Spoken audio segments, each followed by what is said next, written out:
Bonjour mes amis de la fête de la gastronomie, bonjour à toutes et à tous. Bienvenue dans cet épisode 27 du podcast des amis de la fête de la gastronomie.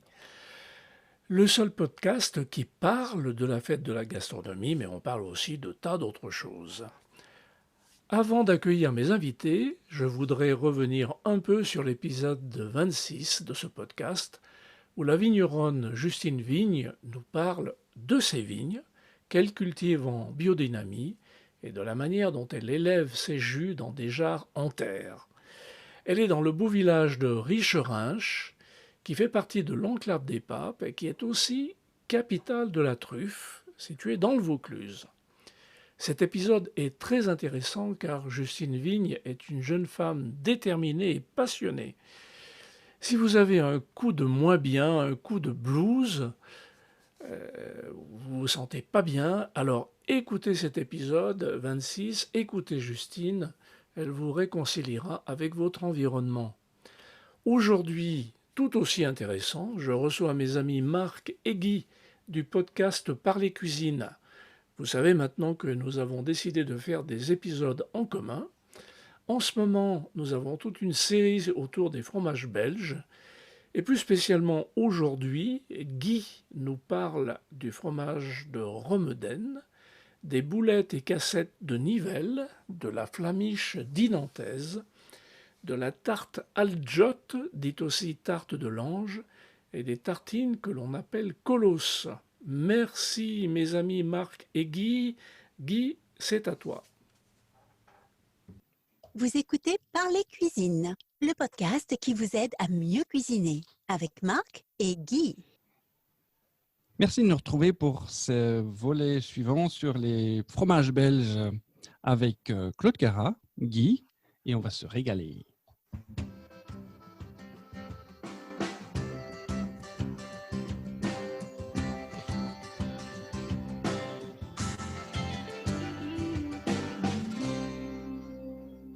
Bonjour à vous, chères auditrices, chers auditeurs qui nous écoutez avec assiduité. C'est Marc du podcast Parler Cuisine et aujourd'hui, nous sommes l'invité dans le podcast des Amis de l'effet de la gastronomie par Claude Cara. Bonjour Marc, bonjour Guy. Bonjour Claude. Claude nous avait invité avec Guy pour venir parler des fromages belges. Et à l'origine, on était censé faire ça en un épisode. Mais bon, faut savoir que quand on demande à Guy de parler sur un sujet qui le passionne, c'est un peu comme ouvrir la boîte de Pandore. On ne sait pas ce qui nous tombe dessus, mais en tout cas, ça fait plaisir. Et donc, notre ami Claude a dit... Oui, pardon. Oui, Guy. J'allais dire que je suis particulièrement têtu d'une part et que j'aime bien que les choses soient bien faites. Et comme je l'ai dit, il y a tellement de choses à voir et à dire dans les fromages belges que faire ça en une heure, en un seul épisode, c'était quasiment mission impossible pour moi. Voilà, et comme on est dans un podcast et qu'un podcast, on peut le faire aussi longtemps qu'on veut. Voilà. Parce que voilà, on fait ce qu'on veut. Je dois dire que je suis très intéressé justement par toute la science que Guy met dans les informations qu'il donne. C'est justement ça qui est intéressant. La dernière fois, on avait parlé des fromages, je me souviens, c'était des fromages blancs. Ça commence à remonter à longtemps. Je crois oui. C'est à partir des fromages blancs avec lesquels on réalisait des tartes sucrées, en fait. Des tartes sucrées. Et donc là, tu nous avais envoyé en préalable quelques recettes. Oui, nous avions des recettes de tartes au fromage, donc, qui s'appelaient des dorées, donc des dorées en français. Je ne sais pas si nos auditeurs ou nos auditrices ont déjà eu l'occasion de pouvoir tester l'une ou l'autre recette. Et nous allons rester dans un domaine assez proche, si ce n'est que nous allons maintenant parler de tartes salées. Donc, alors, la différence, c'est que ça va se faire avec des fromages bien particuliers qui sont vraiment ancestraux d'un point de vue de leur fabrication. On retrouve des traces qui datent du Moyen-Âge et qui, d'autre part, sont particuliers quant à leur fabrication parce que ce sont des fromages qu'on réalise d'une manière que je vais vous expliquer, mais qui est assez, je dirais, assez unique. Voilà. Alors, Guy, ces boulettes, ces cassettes. Alors, pour moi, c'est. oui. Alors, les boulettes, ça va. Ça va, les cassettes, c'est un petit peu bizarre alors, comme mot. Hein, voilà. Oui, les cassettes, pas du tout. Alors, ben, les boulettes, comme le nom l'indique, c'est un fromage qui est en forme de boule parce qu'il est façonné à la main. Et alors, la cassette, elle est également façonnée à la main, mais la forme est un petit peu différente. Et je dirais qu'en général, on va plutôt les trouver dans le commerce sous forme de cassette, c'est-à-dire que la boulette va être aplatie, elle va être ovalisée, et alors elle offre une plus grande surface d'assise que la boulette qui est plus ronde et qui est aussi plus difficile à emballer. Alors on trouve ces fromages-là généralement dans les grandes surfaces, hein, quand on est dans la région dans laquelle les fromages en question sont produits. Et ce sont souvent des fabrications ou fermières, pardon, ou bien de petites laiteries artisanales. Ce ne sont pas des gros groupes, je dirais, qui produisent des millions de litres de lait dérivés en centaines de tonnes de fromage. Ce sont vraiment des productions, je dirais, très locales. Alors, il y en a 4 qui sont vraiment connus, même si on peut fabriquer des boulettes ou des cassettes, je dirais, un peu partout. Je vais également spécifier qu'à ma connaissance, c'est un fromage wallon. C'est le type de fromage qu'on ne retrouvera pas dans la région nord du pays, où là, on va trouver davantage de fromage de type pâte demi-dure non cuite, de type fromage d'abbaye, par exemple. Alors, il existe, j'ai sous les yeux, je vais dire, je dirais les recettes particulières de la manière dont on peut réaliser ces boulettes ou cassettes. Alors, il y a une recette, je dirais, ou une fabrication générale, et puis j'ai trouvé pour chacune des boulettes en question dont je vais vous parler, j'ai trouvé des recettes spécifiques selon les laiteries. Et malheureusement, si je peux dire quelque chose qui ne va pas, qui ne colle pas, c'est que dans la recette de la fabrication traditionnelle des boulettes ou cassettes, on parle d'un lait qui n'est ni acidifié, ni empressuré, et auquel on n'ajoute pas de ferment lactique particulier ou de bacilles particuliers. Et Et par on fait du contre, fromage avec ça? eh bien oui, je me suis posé la question. Or, le livre dont je m'inspire est quand même particulièrement bien fait. Et je me dis, ben moi qui suis un peu biochimiste quand même en industrie agroalimentaire, je me dis, mais comment fait-on lorsqu'on fait chauffer du lait, hein, pour obtenir après un caillé? Et là, je n'ai pas trouvé d'explication. Parce que je vous cite la phrase, il n'y a aucune addition de ferment lactique donc dans le fromage en question.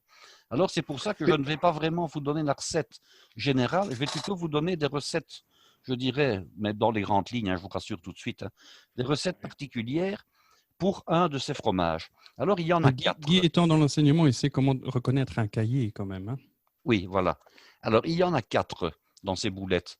Il y en a 2 qui se trouvent dans le sud du pays, du côté de ce qu'on appelle la Thiérache belge. Et c'est en fait le prolongement de la Thiérache française. Donc, c'est plutôt dans le sud-est de la province du Hainaut et dans le sud-ouest de la province de Namur. Alors, c'est une région herbagère qui se situe dans la partie dite de l'entre-Sambre et Meuse. Donc, nous avons la Meuse qui nous vient de France, qui remonte vers Namur et puis vers Liège. Et à Namur, il y a la confluence avec la Sambre qui nous vient également de France. Et tout ce triangle compris entre les deux rivières s'appelle l'entre-Sambre-et-Meuse. Alors, pour vous la décrire, c'est une région vraiment qui est le prolongement de la Thiérache française, pour ceux qui ne la connaissent pas.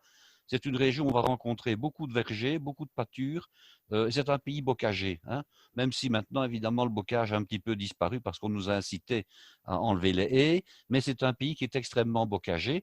Donc, on y retrouve pas mal, je dirais, de production de lait. Il y a des vaches, évidemment. Il n'y a pas vraiment ni chèvre ni brebis, donc ça reste une région de fromage de vache. Et alors, le fromage que les fermiers locaux fabriquaient, c'était donc des cassettes ou des boulettes, qui est un fromage frais, mais qui a été, je dirais, affiné par la suite. Alors, comment pratique-t-on? Eh bien, on va d'abord, je dirais, récolter le lait. Ensuite, on va le mettre dans des cuves, on va le faire chauffer éventuellement, on va le maintenir à une certaine température. On va éventuellement partir de lait stérilisé, ça peut arriver. Si c'est en ferme, c'est évidemment à lait cru. Si c'est en petite industrie, bien souvent, ils vont plutôt stériliser le lait, je dirais, pour enlever les germes qui sont pathogènes. Et ensuite, ils vont ensemencer le lait avec des ferments sélectionnés et ils vont mettre de la présure pour faire cailler le lait. Alors ça, c'est la fabrication générale. Après quoi, qu'est-ce qu'on fait? Eh bien, une fois que le caillé a été produit, on va le récupérer, on va l'égoutter et ensuite on va le presser. Alors, on peut le presser soit de manière mécanique, soit avec simplement des poids, des pierres. On parle ici de pierres de 20 à 30 kilos.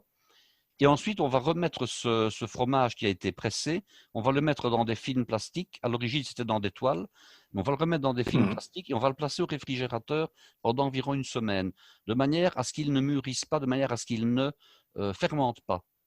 Ensuite, après ça, on va retirer ces pains de fromage, je dirais, qui n'ont plus de frais que le nom parce qu'ils ne viennent pas d'être produits, hein, ils ont une semaine, et on va les faire maturer. Alors, la manière dont on les faisait maturer, c'était de les mettre sur je dirais dans des auges en bois de sapin généralement, et puis de les porter à une température, parce que la pièce avait entre 20 et 25 degrés. Alors, ça pouvait être variable, évidemment, selon les saisons. Et on l'émiettait, ce fromage qui était pressé. On l'émiettait jusqu'à en faire des petits granules. Et à ce moment-là, avec les ferments qui étaient dans l'air, d'une part, parce que dans toutes les laiteries, il y a des ferments naturels qui se trouvent à la fois dans l'air et sur les murs, plus la température, faisait que les petites boulettes de fromage, les petites particules, je dirais, vont se rengraisser. Alors, c'est un terme qui est un peu impropre, parce qu'on pourrait dire se rengraisser, c'est-à-dire devenir plus gras. En réalité, c'est un aspect, puisque c'est souvent un fromage qui était fabriqué avec du lait écrémé. Donc, on ne saurait pas ajouter de la matière grasse qui ne viendrait de nulle part.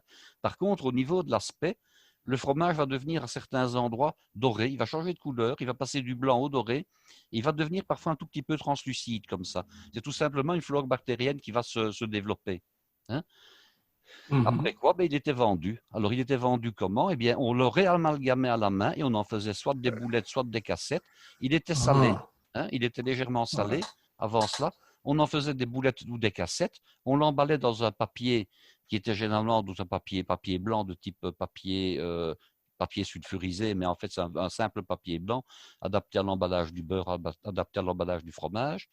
Sur le papier, il y avait donc la raison sociale de la ferme ou de la laiterie, et puis il était mis en vente.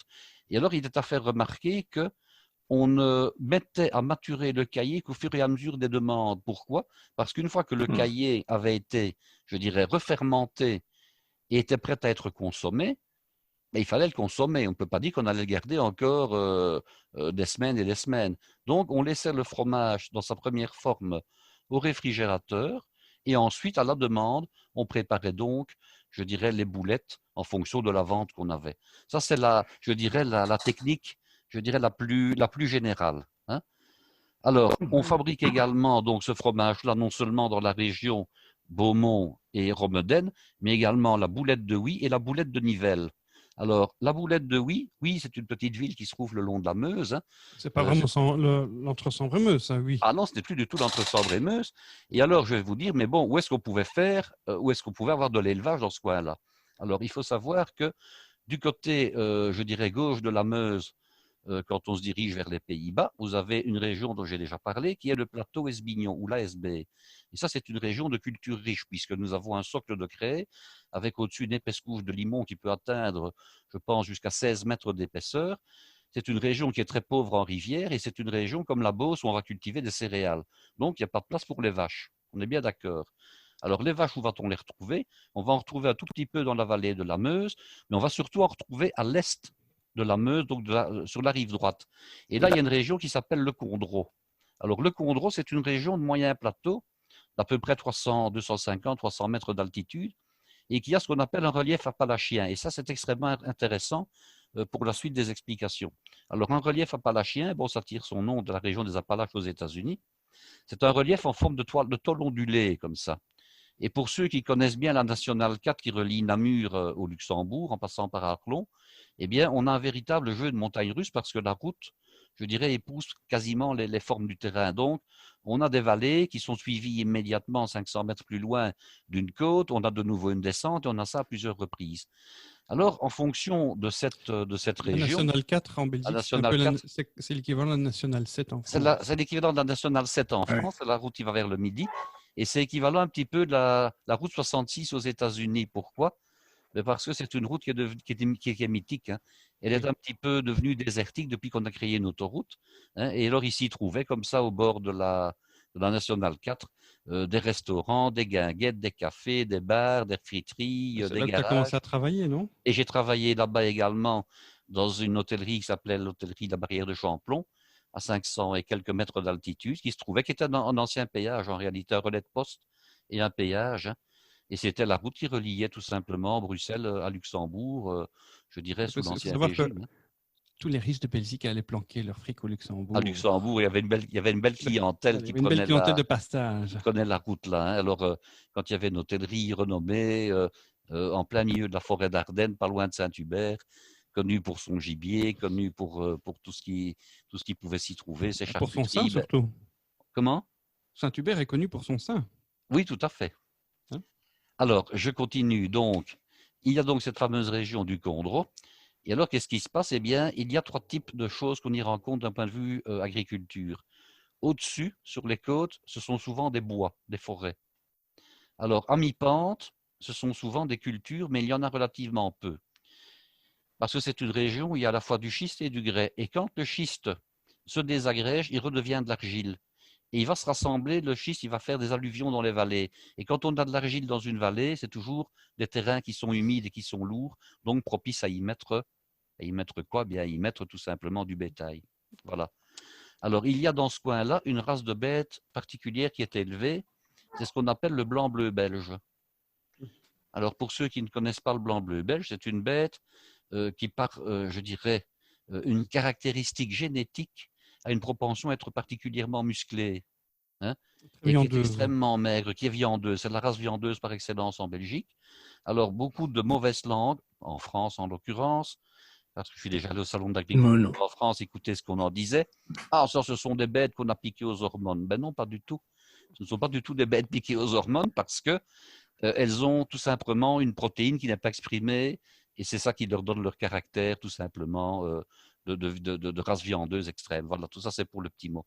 Alors, le blanc-bleu Et belge, elle donne du lait aussi j'allais y ou... arriver. Le blanc-bleu Pardon. belge n'est pas à proprement parler une race laitière, puisque Ouais. c'est une race viandeuse. Par contre, il existe des fermes où il y a ce qu'on appelle des races mixtes, c'est-à-dire où on a fait des croisements entre des races, je dirais, laitières et des races viandeuses. Ça, c'est une chose. Et alors, de toute façon, bon, à l'origine, la boulette de oui se préparait avec du lait local. Alors maintenant, on peut dire, ben oui, mais on peut très bien acheter du lait fabriqué à un autre endroit, etc. Oui, mais à l'origine et ancestralement, la race blanc-bleu belge n'existait pas. On va dire qu'elle existe en gros sous cette conformité-ci depuis, on va dire, allez, années 50, 60, d'accord? Ce qui veut dire que précédemment, ce n'étaient pas les mêmes bêtes qui se trouvaient dans les pâtures, c'était des bêtes qui étaient laitières ou éventuellement mixtes, donc à la fois, disons, un croisement laitier et race bovine à viande. Hein. Donc c'est ça qu'il y avait donc, je dirais, davantage de possibilités de fabriquer du fromage. Voilà, ça c'est une chose. Et puis la 4e boulette, et ça c'est celle dont nous allons parler maintenant, c'est la boulette de Nivelles. Alors Nivelles, c'est une localité qui se trouve dans le Brabant wallon. Alors le Brabant wallon n'est pas non plus une région, je dirais, très fortement herbagère. Pourquoi? Parce que c'est un bas plateau. Le dessus du plateau, c'est du limon et on y trouve des cultures riches de nouveau, céréales, betteraves, etc., et pommes de terre. Et puis dans les vallées qui ont été profondément creusées, dans la vallée de la Dyle par exemple, ou dans d'autres vallées, il y a de nouveau de l'alluvion. Et dans les alluvions, il y a des prairies, et il y a donc des vaches, et il y a donc possibilité de faire du fromage. Alors, je vous donne maintenant, par exemple, la manière dont on procède, par exemple, pour faire ce fromage de Nivelles. Alors, il porte un nom. Il porte un nom, et ce nom, c'est en wallon. Il s'appelle la Betché. Alors, Betché, c'est du wallon, et ça veut dire plusieurs choses. Ça veut dire un petit peu, une noisette, une noix, hein, par exemple, dans le langage. Ouais. Mais un betch, c'est un bisou. OK? Ah. Oui, voilà. Et ça veut également dire un bec dans certains camps wallons. Alors, la betché, ça veut dire, je dirais, un petit peu de. Si on Une peut, bouchée, quoi. une bouchée. La Voilà. béquée, on Une dirait béquée, la béquée. ou une béquée, voilà. Hein. Ouais, Alors, ouais. comment fabrique-t-on ce fameux fromage donc, de Nivelles, cette fameuse boulette? Eh bien, d'abord, le lait est pasteurisé dans ce cas-ci. Hein. Ensuite, il est écrémé. On peut éventuellement l'écrémer et puis le pasteuriser. Et on va l'ensemencer au moyen de ferments lactiques dans une laiterie. Voilà. Ensuite, le lait quitte la laiterie et il arrive entre 18 et 28 degrés en fonction de la saison chez ceux qui vont réellement fabriquer le fromage. Il est pompé dans des cuves et il va y rester pendant un certain temps qui varie de 24 à 48 heures selon la température, je dirais, du moment. Et là, il va être regardé à une température et amené à une température de 18 degrés, de manière à rester au minimum à cette température-là. Alors, on va y incorporer un tout petit peu de présure, justement en fonction de l'acidité du lait. Alors, à l'ancienne, c'était, je dirais, le patron de la laiterie en question, de la fromagerie, qui, au doigté, si je peux employer l'expression, savait quelle quantité de présure il fallait incorporer. Maintenant, évidemment, on a des moyens techniques qui permettent de faire ce genre de mesure. Hein. Et puis, le cahier commence à se former entre 5 et 6 heures après la mise en présure. On le laisse encore reposer pendant 24 heures quand on fait une boulette, et on le laisse reposer pendant 48 heures quand on veut en faire du fromage frais. Après quoi, le caillé, il est séparé par égouttage, tout simplement, et on le prélève à la louche de manière à ne pas le briser inutilement. Donc, on ne va pas le passer au fil pour le couper en petits morceaux. Au contraire, comme pour le camembert, on va le prendre à la louche. Alors, à l'origine, ce caillé était déposé à la louche dans des petits paniers en osier. Et alors, c'est un osier particulier qu'on appelle l'osier rouge d'Allemagne. Maintenant, l'AFSCA est passé par là et tout ce qui se faisait dans des petits mannequins comme ça d'osier a été remplacé par des faisselles en plastique pour des raisons d'hygiène. Vous l'avez certainement compris. Est-ce qu'il y a des gens qui étaient morts de ça? Sans doute pas, mais bon, on a interdit les tables en bois dans les cuisines, on a interdit les planches en bois, Ah oui, et on a remplacé tout par du précaution. plastique et du nylon. Bon, voilà, effectivement, sans doute que pas beaucoup de gens étaient morts de cette histoire-là, mais ils ont vraiment relégué ce genre de pratique, je dirais, au musée du fromage, et on prend maintenant des récipients en plastique. Alors, donc, on va laisser donc égoutter le caillé dans ces petits paniers en osier naturel, anciennement, maintenant donc dans du plastique, et puis on va les égoutter et les mettre dans des sacs, ces cahiers. Et c'est ça que je disais, on va les laisser là pendant jusqu'à une semaine, dans des sacs au frigo pour ne pas qu'ils évoluent, et puis après on les reprend au fur et à mesure, et on les apprête, on les fait maturer de manière à ce qu'ils se réengraissent, même si le terme n'est pas vraiment approprié d'un point de vue réellement technique. Alors, on trouve... Oui. Pardon Guy, j'ai une question. Lorsqu'on n'avait pas de frigo, comment ils faisaient? Ils travaillaient dans des caves à ce moment-là. Hein. Ils travaillaient dans des caves qui malheureusement n'atteignaient. Bon, il faut savoir qu'une bonne cave, c'est comme une grotte. Hein. Elle a toujours la température moyenne de l'année. Ça, c'est une caractéristique d'une cave ou d'une grotte. Donc, si la température moyenne de l'année est de 12 degrés, on a une cave qui est à 12 degrés en règle générale. Et si on a, je dirais, et c'était le cas à l'époque, le temps était un peu moins chaud que maintenant, on était plutôt vers des 10 degrés et demi, eh bien, la cave faisait approximativement 10 degrés et demi, et on mettait donc les fromages, je dirais, à maturer dans ces caves. Quand je dis à maturer, c'était plutôt en réserve, puisque la maturation se fait réellement après. Donc, voilà comment on travaillait. Alors, on trouve les cassettes et les boulettes sous deux aspects. Outre le fait qu'ils s'appellent cassettes ou boulettes, on les trouve soit réagglomérées, soit on les trouve en toutes petites billes, grosses comme des petits pois à peu près. Et vous verrez dans les vidéos à quoi ressemblent ces petites billes. On a vraiment l'impression que ce sont des toutes petites billes de fromage, un peu dorées comme ça. Et c'est évidemment la manière la plus intéressante qui va nous intéresser pour la recette d'aujourd'hui, qui est la tarte al jot, c'est d'utiliser le fromage de cette manière-là. Alors vous allez me dire, oui, mais nous avons des auditeurs qui se trouvent en France, qui se trouvent à l'autre bout du monde. Ils ne peuvent pas trouver de cassettes ou de boulettes de nivelle dans leur supermarché. Donc, comment peut-on faire? Alors, je vais vous donner un petit peu la technique qu'on pourrait utiliser. Bien sûr, il faut s'entendre avec son fromager. Hein. Il faut lui demander un fromage qui a été égoutté, qui a été pressé, hein, mais qui est un fromage frais. Hein. Donc, imaginez un cottage cheese, pour prendre cet exemple-là, qui aurait été, je dirais, pressé de manière à expurger un maximum de sauce et rhum. Hein. Donc, il doit pouvoir former une espèce de bloc une fois qu'il a été pressé. Vous le gardez pendant quelques jours dans votre réfrigérateur et ensuite, vous allez le faire mûrir. Alors, comment vous faites pour le faire mûrir? Il faut le désagréger en tout petits morceaux, le mettre dans un récipient que vous allez pouvoir couvrir avec une cloche de type cloche à fromage, qu'elle soit en verre ou que ce soit une cloche ajourée. Et puis, vous allez le garder comme ça, température ambiante. On peut même aller jusqu'à le mettre sur un appui de fenêtre, de manière qu'il fasse bien chaud. OK? Jamais le soumettre à des températures de 35, 40 ou 50 degrés. Donc, attention, si on a une cloche en verre, il ne faut pas qu'elle fasse loupe. Il faudrait idéalement que le fromage soit soumis à une température de 24-25 degrés. Et alors, on le laisse comme ça 2-3 jours et on va voir apparaître progressivement, on va voir apparaître comme ça ce rengraissement du fromage. Il va devenir un peu jaune et certaines parties vont devenir un peu translucides. Maintenant, ça, c'est la maturation vraie du fromage. Le danger, c'est le fromage qui moisit.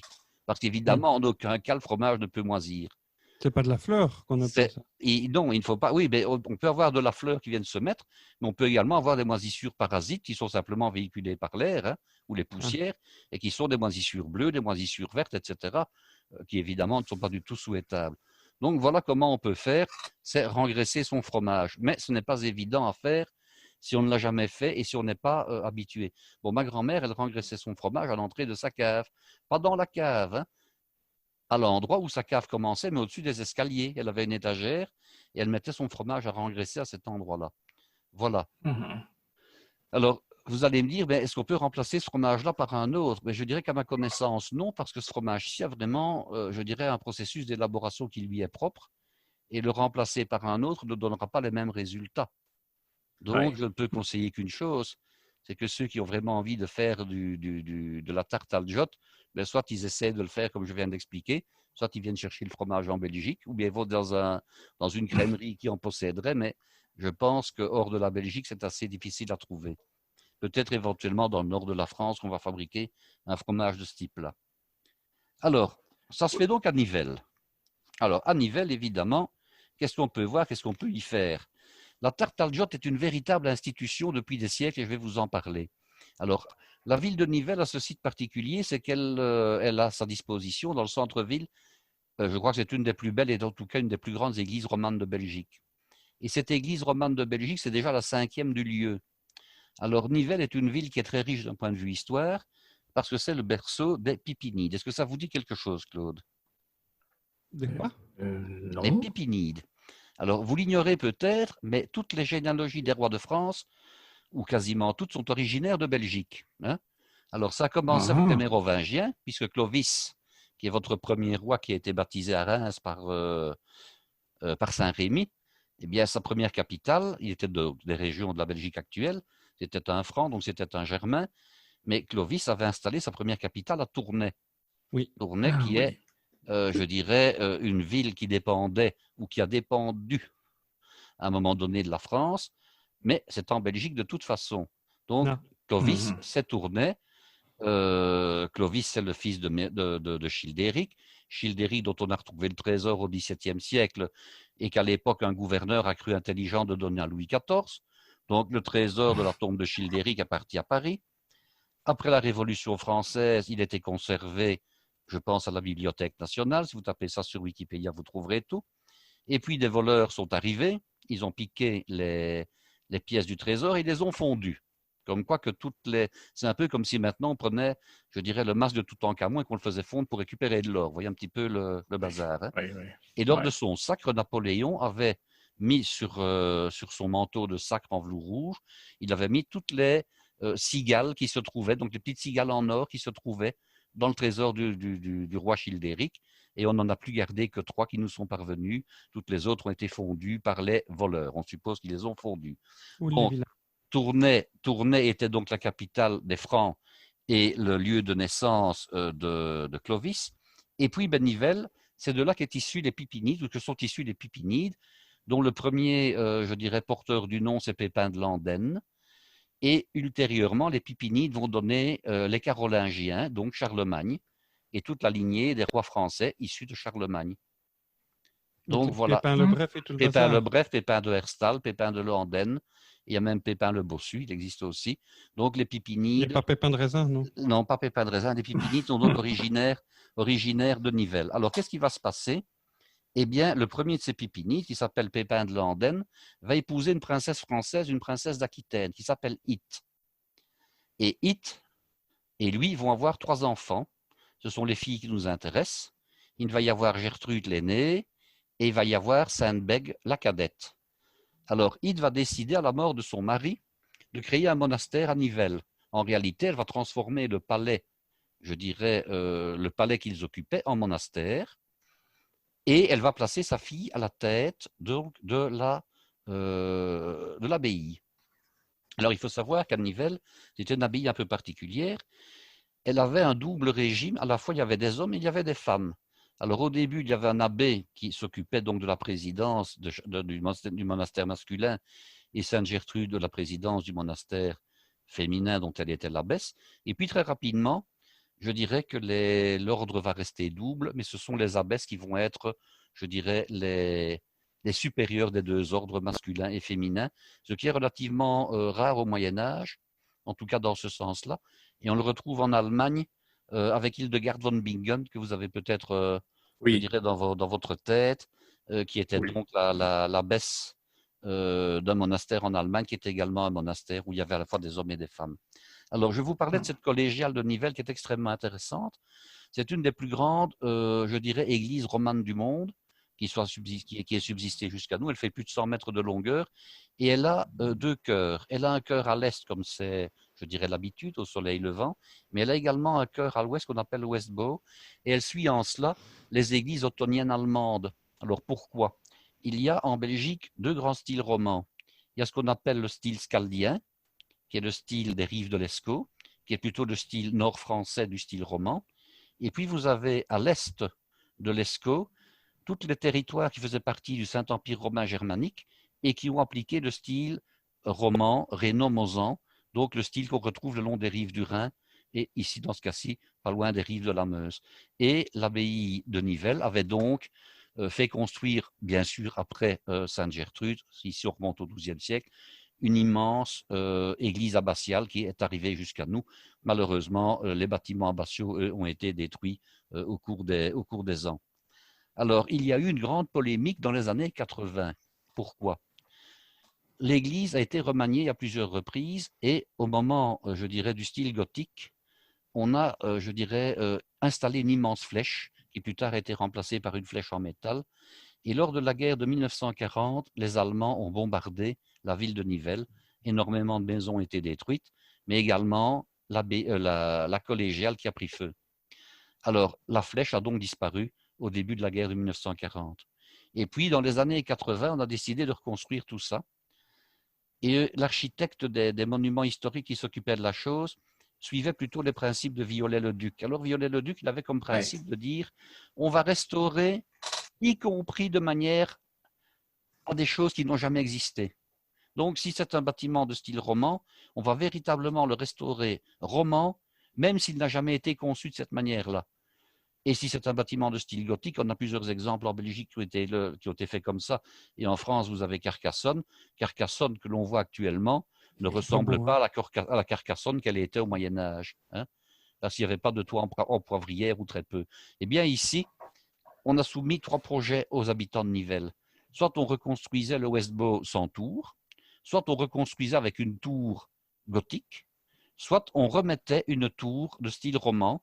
Et pour ça, on s'est inspiré d'une ancienne pièce de monnaie avec une tour romane octogonale qui n'avait donc jamais existé à Nivelles. Et finalement, la voix populaire s'est exprimée et on a décidé de reconstruire, je dirais, la collégiale de Nivelles avec une tour romane octogonale qui culmine à 50 mètres de haut.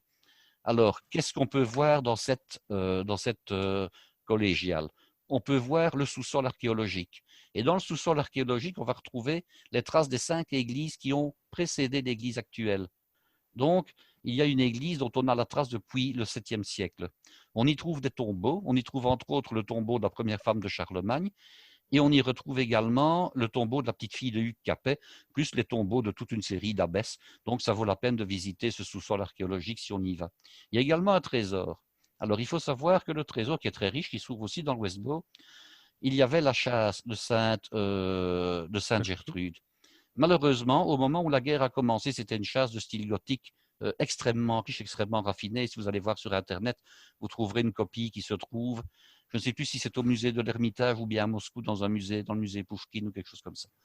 Une copie en plâtre, évidemment.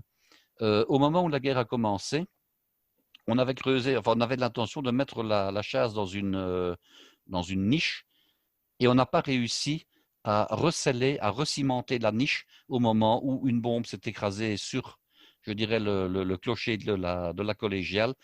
La bombe était une bombe incendiaire, elle a mis le feu à la tour, le toit, un peu comme Notre-Dame de Paris, le toit s'est écroulé et la chasse a fondu pour 2/3 de sa taille. On a pu récupérer les reliques de Sainte Gertrude qu'on a mis en sécurité. Et puis, ben voilà, on a dû refaire une chaise. Alors, on a refait non pas une chaise à l'identique, on a refait en tout cas une chaise moderne. Et si vous allez voir sur Internet, vous verrez, elle a 3 positions différentes. Elle peut être soit... Très moderne. Hein. Elle est très moderne. Elle est mise comment dirais-je, elle est mise dans l'église à disposition des gens qui veulent la voir. Elle peut être soit à l'horizontale, soit à la verticale, ou bien quand elle est mise ouverte, elle représente un peu, je dirais, l'aspect d'une nef d'église. Et on a replacé donc dedans les reliques de Sainte Gertrude. Et on a mis également des éléments de la chasse qu'on avait retrouvés donc en décor de cette chasse moderne. Et puis, si vous allez voir le trésor, vous verrez, il y a une réplique, mais en métal doré, de la chasse d'origine, qui a coûté une fortune et qui a été payée par l'Allemagne, je dirais, en dommages de guerre. Donc, vous ne perdez rien. Vous aurez à la fois les vieux morceaux de la première chasse, sa copie à l'identique, mais en facsimilé, je dirais doré plutôt qu'en or massif. Et puis, vous aurez la nouvelle chasse à voir, plus toute une série d'autres pièces du trésor. Mais dis-moi, Guy, à t'entendre, c'est intéressant tout ça, mais ça me donne un peu l'impression qu'il y a quand même pas mal d'événements de l'histoire de France qui sont déroulés en Belgique.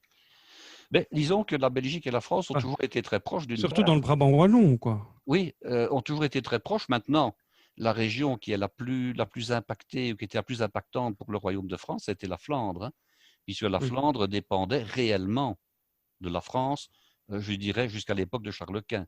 C'est Charles Quint qui a mis fin à tout ça, hein, mais jusqu'à Charles Quint, je dirais, la France s'étendait territorialement en Belgique jusqu'à la Flandre occidentale. Et puis après, il ne faut pas oublier toute l'époque bourguignonne qui est extrêmement impactante. Alors c'est un petit peu paradoxal, hein, c'est que les ducs de Bourgogne, qui étaient donc apparentés à la famille royale française, ont acquis de plus en plus d'autonomie. Ils avaient évidemment le duché de Bourgogne, mais par la suite, sous Philippe le Bon essentiellement, ils ont acquis toute une série de provinces ou de principautés belges. Alors ils étaient à la fois vassaux du roi de France, mais ils étaient également vassaux de l'empereur d'Allemagne pour toute la partie qui se trouvait à l'est de l'Escaut. Et alors, bon, ben, ils étaient un petit peu, je dirais, entre les deux. Ils étaient évidemment, les Bourguignons étaient opposés au royaume de France, puisque les Bourguignons étaient alliés aux Anglais, et que nous étions à l'époque de la guerre de 100 ans, donc évidemment, il y avait des rivalités. Pourquoi? Ben parce que la Flandre vivait du tissage du drap. Le drap était fait à partir de laine, qui n'était pas produite sur nos terrains, mais qui venait d'Angleterre. Donc le drap, je dirais, le drap flamand était fait à partir de laine anglaise. Or, nous étions en pleine guerre de 100 ans et les rois de France se battaient pour expulser les Anglais de France. Donc, c'était vraiment très difficile. Alors, en plus, que ce soit Philippe le Bon, mais surtout Charles le Téméraire, son fils, il voulait se faire couronner roi par l'empereur d'Allemagne. Donc, à ce moment-là, ils échappaient à la tutelle des rois de France, ce que les rois de France ne voulaient pas. Hein? Et donc, il y a eu des entrevues, il y a eu Péronne, il y a eu plein de choses. Et c'est parce que Charles Martel s'est fait battre par les Suisses aux environs de Nancy que je dirais, l'expansion de la Bourgogne s'est arrêtée. Le roi de France, Louis le Hutin, s'est empressé de récupérer la Bourgogne à Marie de Bourgogne et ne lui a plus laissé, évidemment, que les régions qui sont les nôtres. Voilà comment ça a été. Effectivement, la France et la Belgique ont été très fortement liées au point de vue historique. Ça va, tu suis encore, Claude? Oui, absolument, et j'apprends beaucoup de choses. Alors, je ne serai pas le seul, je pense. Il y a donc la fameuse collégiale, je dirais, Sainte-Gertrude, qui est flanquée de 2 tours. Alors, je viens de parler ici de Charles le Téméraire. Eh bien, Charles le Téméraire a offert un jacquemart qui s'appelle Jean de Nivelle. Et ce jacquemart, il est accroché à une des tours et il sonne les heures. Il a un marteau, hein, il a une cloche et il sonne les heures, je dirais, de manière régulière. Alors, qu'est-ce qu'on peut également voir à Nivelles? Eh bien, on peut y voir toute une série de petites choses. Il y a un beau parc, il y a un couvent des Récollets, il y a une fontaine du Perron aux armes des abbesses. Il y a la tour Simone qu'on appelle également la tour du Diable. Il y a un musée historique et archéologique. Donc, il y a plein de choses à voir. Maintenant, je vais quand même vous parler de la fameuse tarte Aljotte parce qu'on est quand même là pour discuter oui, quand même. hein. Alors, la tarte Aljotte. La tarte Aljotte, elle est vraiment ancestrale. Et voilà ce que j'en lis. La tarte Aljotte, principale et ancestrale spécialité gastronomique nivelloise, était déjà consommée au temps des abbesses de Sainte-Gertrude. Donc, on remonte là au 7e siècle. Moult tartes furent servies à l'empereur Henri III, c'était donc l'empereur d'Allemagne, qui était venu le 4 mai de l'an 1046, lors de la consécration de la nouvelle abbaye. On retrouve également une ordonnance qui date du 2 février 1218 et qui réglemente à la fois la forme, la contenance et les mesures de la susdite tarte. Et puis un petit peu plus tard, nous allons arriver là au XVIe siècle, nous remontons en l'an de grâce 1541 et on nous dit que 6 tartes Aljotte furent baillées en guise de bienvenue à Éléonore de Habsbourg, qui était la sœur de l'empereur Charles Quint, mais qui était également l'épouse du roi de France François Ier. Donc elle était passée par Nivelles et on lui a offert 6 tartes Aljotte. Un petit peu plus tard, il y a un manuscrit qui lui date de 1661 et qui décrit les dépenses du déjeuner de la procession, parce que chaque année, on fait une procession à Nivelles pour honorer Sainte-Gertrude, procession qui a à peu près 14-15 kilomètres, et on promène sa chasse comme ça pendant toute la procession. Donc en 1661, on prévoit donc des dépenses pour le déjeuner de la procession afin d'acheter des farines et le fromage pour faire des tartes. Et puis au siècle dernier, mais quand on dit au siècle dernier, ce n'est pas au XXe, c'est au XIXe, il y avait énormément d'auberges qui fleurissaient autour de la ville où les Aclos, c'est le nom des habitants de Nivelles, allaient déguster leur tarte aljot. Alors il y a un proverbe ou un dicton wallon, en wallon de Nivelles qui dit, et puis je vous le traduirai, rassurez-vous, bi chaude, bi blette, qu'il bure des glettes. Alors ça veut dire bien chaude, bien molle ou bien moelleuse, et que le beurre en dégouline. Vous allez donc maintenant comprendre pourquoi, je dirais, ce dicton s'applique à la fameuse tarte aljot. C'est prometteur en tout cas. C'est prometteur. Alors, la tarte aljot, c'est vraiment, je dirais, la spécialité nivelloise par excellence, au point qu'ils en ont créé, donc je vous dis que ça remonte évidemment il y a très longtemps, et ils en ont créé, je dirais, des concours. Il y a de nombreux fabricants, il y a des traiteurs, il y a des, je dirais, des boulangers essentiellement qui les Il y a fabriquent. même des concours Il y a des d'empiffrage. restaurants, il y a des concours de dégustation de la tarte aljot, donc on va déguster de la tarte aljot, et lors d'une assemblée annuelle qui est publique, et vous verrez ça sur le net, je vous ai mis quelques vidéos, il y a la proclamation, je dirais, des lauréats. Alors ça va de 1 à 5 étoiles, ok? Et ceux qui en ont une sont déjà contents, parce qu'ils sont reconnus évidemment, hein. Ils sont reconnus comme fabricants, ils ont été authentifiés, et évidemment, il y a quelques-uns qui ont 5 étoiles, mais ils ne sont pas aussi nombreux. Alors, vous allez à Nivelles, vous pouvez soit acheter des tartes aljot chez un boulanger, puis vous rentrez chez vous, vous les réchauffez, ou bien vous allez dans un des innombrables cafés-restaurants qui entourent la collégiale et où on sert des tartes aljot. Alors, il y a les, comment dirais-je, les aficionados qui diront, moi, je vais au café du commerce, moi, je vais chez machin, moi, je vais chez machin, parce que les tartes aljot, même si elles vont suivre une recette qui est censée être identique, elles ont toutes leurs petits coups de, je dirais, leur petite personnalité en fonction du chef ou en fonction du boulanger qui va donc les fabriquer. Alors, je ne vais pas vous lire tout ce qu'on dit sur l'histoire de la tarte aljot parce que c'est véritablement des pages et des pages d'informations. Par contre, ce que je vais faire, c'est vous décrire un petit peu mieux la recette. Dis-moi, Guy, tu en as déjà fait toi-même? Alors, moi, je n'en ai pas fait, moi, directement, parce que je donnais des cours plutôt de pâtisserie. Et c'était mes collègues qui donnaient plutôt cours de pâtisserie salée, donc ils donnaient cours de traiteur, qui les faisaient. Mais j'ai déjà été dans l'école quand des collègues en préparaient, il n'y a pas de problème, hein. Ok, donc c'est une pâtisserie salée. C'est donc une pâtisserie salée. Ok. Alors, je vais prendre donc maintenant la recette. Voilà. Ça va toujours, Claude? Tu survis? Oui, oui, très bien, très bien. Je suis époustouflé par ces recettes parce que elles sont vraiment très riches, quoi, hein. Mais elles sont beaucoup de surtout choses. détaillées, en fait, hein. Oui, Je très les ai détaillées. réécrites, hein. Je suis parti Oui. de... Ah oui, Je ne les ai pas trouvées telles quelles, hein. Je les ai toutes réécrites moi-même, hein. d'accord. Je n'ai pas fait du copier-coller, hein. J'ai vraiment recomposé la recette. Ah Donc, oui, oui, oui. la recette de la tarte aljot, c'est la recette ancestrale et qui est dite de l'ange. Alors, je me suis demandé pourquoi on appelait ça la recette de l'ange. C'est un peu comme si un ange avait donné la recette, en fait, hein. Mais c'est le nom traditionnel qu'elle porte. Alors, de l'aljot, c'est un mot wallon. Alors, dans le wallon que moi je connais, de l'aljot, ça voulait dire du chou, mais ça voulait dire également du stump. OK? Oui. On pourrait faire ce qu'on appelle de l'aljot. Qu'est-ce que c'est?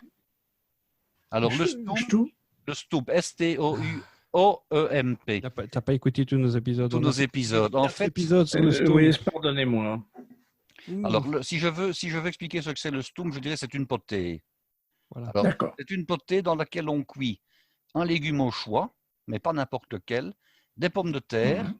Ensuite, on ajoute, si on veut le faire bien, des lardons qu'on a fait revenir avec des oignons, et on écrase le tout. Et on a une espèce d'écrasé de pommes de terre aux légumes. Bien sûr, on met bouquet garni, on met du bouillon, etc., si on a envie. Et on sert ça bien souvent avec une viande de porc, avec une côtelette, avec des saucisses, pour donner cet exemple-là. Alors, on il ne mange existe... parfois nature, hein? Ah, on peut le manger nature uniquement avec les lardons qu'il y a dedans, Oui, hein, oui. ça c'est clair aussi. Oui. Alors, les grands stumps, c'est le stump aux carottes, le stump aux endives, le stump aux poireaux et le stump aux épinards. Alors, le stump au céleri, bon, c'est un petit peu moins couru parce que c'est un peu plus fort.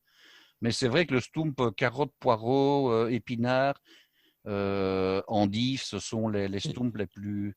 Quand je dis endive, en réalité, c'est de la scarole. Hein, c'est de la scarole en Un grand réalité. classique à Bruxelles, c'est le C'est le stoomsaucis. stump, voilà. Alors, ça vient d'un mot néerlandais qui désigne ou bien l'action ou bien le bâton avec lequel on écrase des pommes de terre. Et le verbe s'appelle stumpen, ça veut dire écraser. Donc, on écrasait jadis avec un bâton. Maintenant, on a, je dirais, des petits ustensiles de cuisine perforés qui écrasent des pommes de terre. Mais à l'époque, c'était un bâton qui était donc simplement, je dirais, abattu à plusieurs reprises dans la casserole et qui écrasait grossièrement les pommes de terre. Au départ, ce n'est pas un plat de luxe, hein, le stump, c'est vraiment un plat très populaire puisqu'on n'utilisait qu'une casserole. Et à l'origine, on mettait très peu de lard. Hein, on mettait juste du lard pour Pour donner un petit parfumer. goût, mais pour parfumer. Mais à l'origine, on pouvait même le faire sans lard du tout, uniquement avec pommes de terre. Donc, quand on dit lard, c'est le blanc ou s'il y a un peu de Alors, maigre? actuellement, on met du maigre, mais anciennement, on mettait du lard gras Ouais. qu'on appelait, donc, on coupait en petits cubes et qu'on appelait des crêtons. Hein. Et alors, on mettait ce lard-là, qui était un lard de panne, donc de dos du cochon, hein, pour remettre dans le stump. Il y avait très peu de protéines, finalement. Hein. C'était une époque où les gens mangeaient de la viande hein, une fois par semaine, des œufs 2 fois, du poisson peut-être une fois, hein, sous forme de poisson salé, de poisson de harançon. Disons que même dans les fermes, on faisait attention, on ne mangeait pas de la viande, je dirais, comme on la mange maintenant. Alors, cette fameuse tarte al jot, comment est-ce qu'elle se présente? Eh bien, c'est soit sous forme de tarte de 22 ou de 24 cm. Hein, de nouveau, il y a des règles, on doit respecter ces règles-là. Et la recette que je vous donne, c'est pour 7 tartes de 24 cm ou 8 tartes de 22. Elles sont un tout petit peu plus petites. Alors, pour la pâte à foncer, qu'est-ce qu'on va faire? On va faire une pâte à pain, mais une pâte à pain améliorée. Alors, on a besoin de 850 g de farine, auquel on va prévoir 50 g supplémentaires qui vont servir à sécher la pâte. On prévoit du beurre sans sel. Alors, de nouveau, la quantité de beurre sans sel, je vais devoir vous la rendre parce que je ne l'ai pas mise. On prévoit des jaunes d'œufs, on prévoit des œufs entiers. Alors, 2 jaunes d'œufs, 2 œufs entiers et 1 décilitre de lait, une pincée de sucre et 15 g de sel. Alors, j'ai parlé de la levure, je vous ai dit qu'il fallait 50 g de levure, Oui, je l'ai oublié. Je l'ai 50 dit. grammes de levure. Alors, en ce qui concerne le beurre, que je ne dise pas de bêtises, 300 g de beurre. Donc, c'est vraiment une pâte à pain améliorée. Hein. Nous ne Bien sommes pas riche. Hein. Oui. nous ne sommes pas dans une pâte à pain, je dirais, de pauvre. Hein. Alors, comment va-t-on faire pour faire une pâte à pain avec tous ces produits-là? On va évidemment faire un bassin fontaine, on va peser tous les ingrédients, on va clarifier les œufs, donc on va séparer, je dirais, le blanc des jaunes quand il faut que les jaunes. On va mettre les œufs entiers et les jaunes dans une jatte ou dans une tasse. On va travailler le beurre de manière à ce qu'il soit mou. On va le réserver sur son plan de travail à côté de soi. Et puis, lorsqu'on a fait le bassin fontaine, eh bien, on va prendre le lait qu'on a fait tiédir, on va lui ajouter le sucre, le sel et la levure. Alors, pourquoi est-ce qu'on met un petit peu de sucre? Eh bien, on met un peu de sucre pour hâter le travail de la levure. On prend évidemment de la levure Oui. fraîche de boulanger. Hein. On ne prend pas, Oui. évidemment, on ne prend Oui. pas de la levure chimique. On pourrait prendre de la levure déshydratée, mais c'est un petit peu plus long parce qu'il faut que la levure se réhydrate. On pourrait. Mais l'idéal, c'est de prendre de la levure fraîche. Hein. Donc, on va donc faire dissoudre tout ça dans le lait tiède. Attention, quand on dit tiède pour du lait, on doit pouvoir y mettre le doigt sans que ça ne brûle. Hein. Donc, c'est un lait qui est aux environs de 30-35 degrés, pas davantage. Alors, on va verser au centre du bassin fontaine qu'on a fait sur son plan de travail, on va verser ce mélange de lait avec la levure, le sel et le sucre. Et puis, on va y ajouter les œufs. Et on va travailler du bout des doigts de manière à incorporer les œufs au mélange de lait et de levure. Lorsque le mélange est, je dirais, plus ou moins homogène, je dis bien plus ou moins, on va incorporer progressivement à peu près un tiers de la farine. Alors, pourquoi est-ce qu'on va incorporer un petit peu de farine? Eh bien, pour avoir une pâte mollette. Parce que le secret de la réalisation d'une pâte levée quand on met de la matière grasse, c'est que la matière grasse soit exactement à la même consistance que la pâte mollette qu'on vient de réaliser. Ça, c'est un truc qu'il faut retenir. Pour que ça marche bien, il faut mettre le beurre ou une autre matière grasse, mais dans ce cas-ci, c'est du beurre, à la même consistance que la pâte. Et on ne peut pas évidemment avoir mis toute la farine dans la pâte, ce serait beaucoup trop dur, beaucoup trop sec. Il faut qu'on ne mette qu'un tiers de la farine à peu près. Donc à ce moment-là, on incorpore le beurre, on amalgame le beurre avec la pâte mollette qu'on avait réalisée, et puis on incorpore progressivement le restant de la farine. Voilà. Alors une fois qu'on a la pâte qui est faite, on se réserve les 50 grammes de farine dont j'ai parlé tout à l'heure pour régler la consistance. On doit avoir une pâte qui est, je dirais, relativement sèche. Elle doit être un petit peu moins, je dirais, moins souple et moins élastique qu'une pâte à pain traditionnelle, mais un peu, hein, juste un peu. Oui.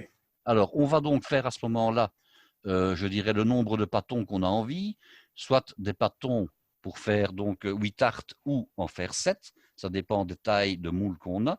Hein, j'ai donné les dimensions tout à l'heure. Et on va les bouler. Alors, on va avoir donc ces 7 ou 8 pâtons. On va les faire monter une première fois sous un essuie pour ne pas qu'ils sèchent. Un Et puis, on torchon. va les un torchon, hein, oui, je dis un essuie, mais c'est un torchon si on parle Un français essuie, comme en France. un essuie en Belgique, c'est un torchon. Un essuie en Belgique, c'est un torchon, Oui. et un essuie de cuisine. Donc, un torchon propre, évidemment. On va les laisser monter un tout petit peu, et puis on va les abaisser et on va foncer les fameux moules à tarte. Alors, dans le commerce, les tartes algiottes qu'on trouve sur les marchés, qu'on trouve en grande surface, emballées sous vide, parce qu'on en trouve dans le commerce, on le fait dans des moules en aluminium, tout simplement. Donc, dans des moules, je dirais qu'un bord peu relevé. C'est peut-être plus facile pour ceux qui nous écoutent, plutôt que d'acheter des moules en tôle traditionnelle, c'est de les faire dans des moules jetables en aluminium. Ça ne coûte pas trop cher. On va donc abaisser les pâtons et on va donc foncer les fameux moules à tarte qu'on a prévus après les avoir très légèrement beurrés. Alors maintenant, il y a la garniture, et la garniture, elle s'appelle la maqueyance. Alors, la maqueyance, j'ai essayé de trouver un petit peu l'origine. Ce que je peux vous dire, c'est que du fromage blanc, en wallon, ça s'appelle de la maquée. Alors, est-ce qu'il faut y voir, je dirais, une relation du fait qu'on utilise un fromage blanc qu'on a fait, je dirais qu'on a fait mûrir? Je pense qu'il y a une relation, mais je n'en suis pas certain. Alors, pour la quantité que j'ai donnée ici, il nous faut 6 boulettes de 200 grammes, donc vous avez compris, 1 kg 200 de fromage bien fait.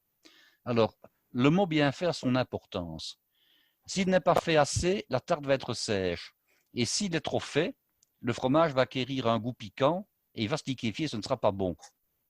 Donc, malgré tout, il faut rester dans une consistance, je vais dire, moyenne, de manière à ne pas avoir une tarte qui soit agressive au palais par la suite. Alors, qu'est-ce qu'il nous faut? Donc, il nous faut le fromage. Il nous faut 6 feuilles de bête de la grosseur d'une main, mais dont on ne va prendre que la partie feuillue. On ne va pas prendre les cardes, on ne va pas prendre les côtes. On peut utiliser les côtes de bête pour un autre usage. 35 grammes de persil haché, persil frisé sans aucun problème. 3 petits oignons, des oignons blancs. Alors quand je dis des petits oignons, ce ne sont pas des oignons des cives. Hein. Ce sont vraiment des tout petits oignons, comptés au total d'une 50aine de grammes, je dirais, d'oignons. 6 œufs entiers, du sel, 2 cuillerées à café de sel pour assaisonner et du poivre du moulin. Il n'y a pas de problème, c'est un plat qui est relativement relevé. Alors, après ça, il nous faut encore 300 grammes de beurre, salé de préférence, et un beurre de ferme idéalement, pour garder l'authenticité. Alors, première chose qu'on fait, on prépare les herbes. Donc, l'oignon va être haché, le persil et les feuilles de bête vont être hachées. Alors, industriellement, ou disons semi-industriellement, on fait ça évidemment avec un cutter électrique. On ne fait pas ça au couteau. Si maintenant on ne fait que quelques tartes et qu'on n'a pas de cutter, on fait le hachis, disons des verdures avec un grand couteau, avec un grand chef sur une planche. Alors, on va donc hacher les herbes, on va hacher les légumes. Et puis, on va malaxer ensemble le fromage, les œufs, du sel et du poivre. Le beurre, pendant ce temps-là, on va le mettre dans un petit poêlon et on va le faire mousser de manière à ce qu'il devienne blond ou noisette. Alors, de nouveau, ça, c'est une particularité qui différencie la tarte algiotte d'un boulanger et d'un autre, ou d'un restaurateur et d'un autre. C'est jusqu'à quel point on va faire chauffer le beurre. Alors, je rappelle que le beurre, dans un premier temps, il fond, ensuite il mousse. Et vous pouvez me dire pourquoi le beurre mousse? Qu'est-ce qui se passe qui fait que le beurre mousse? C'est l'eau qu'il y a dans le beurre qui s'évapore. Exactement, c'est l'eau qu'il y a dans le beurre qui s'évapore. En fait, lorsque le beurre atteint une centaine de degrés, l'eau va se vaporiser. Comme la matière grasse est moins fluide que l'eau, elle forme des bulles, tout simplement, avec la vapeur d'eau qui cherche à s'échapper. Donc, c'est pour ça que le beurre mousse à un moment donné. Ensuite, la mousse retombe, et le beurre devient plat. Il est blond à ce moment-là, et puis si on le laisse chauffer, il devient progressivement couleur noisette, et si on le laisse trop longtemps, il devient noir, évidemment. Donc, selon ce que vous voulez donner comme goût, si vous voulez que le goût soit plus prononcé, vous mettez un beurre qui est noisette, et si vous voulez que le goût soit un peu moins prononcé, vous mettez un beurre qui est encore doré, qui n'a pas pris cette couleur noisette, donc vous laissez chauffer un petit peu moins, qui est blond. Alors, vous mélangez à ce moment-là donc le beurre avec le reste. Attention, si vous voulez mélanger à la main, vous risquez de vous brûler. Donc vous devez mélanger à ce moment-là avec une cuillère en bois. C'est la meilleure manière de ne pas se brûler. Une fois que c'est mélangé, hein, il suffit tout simplement donc, de mettre la maquillance, donc ce que vous venez de réaliser, dans la pâte, dont vous avez, je dirais, pris soin de faire un tout petit picotement avec une fourchette pour éviter que la pâte ne monte trop. Et puis vous enfournez dans un four à 220 degrés pendant environ une dizaine de minutes. Alors, une erreur qu'on pourrait faire, c'est de faire colorer la tarte. Elle doit être dorée et pas colorée. C'est comme ça qu'on la mange et qu'on l'apprécie au mieux. Alors, il y a 3 manières de la déguster. Soit vous faites une maquillance uniquement avec des oignons. Là, vous allez avoir une tarte qui est jaune d'or. Soit vous faites une maquillance avec les herbes et vous aurez une tarte qui sera verte. Et puis, il y a ma préférée, et qui est généralement celle qu'on trouve dans le commerce, c'est celle qu'on appelle la mitoyenne. Alors, la mitoyenne, eh bien, elle est partagée en deux. D'un côté, il y a une garniture qui est jaune, et de l'autre côté, une garniture qui est verte. Et ça permet de goûter la Pas de tarte jaloux. sous ces 2 aspects. Il n'y a pas de jaloux. Alors, autant vous dire qu'il faut une tarte par personne. Hein. Ce n'est pas une tarte qu'on coupe en quartiers et qu'on partage. Si, Wow. l'apéritif éventuellement. Mais c'est un plat. C'est un plat unique et on mange toute la tarte. Oui. Mais ce n'est pas terminé tout ça.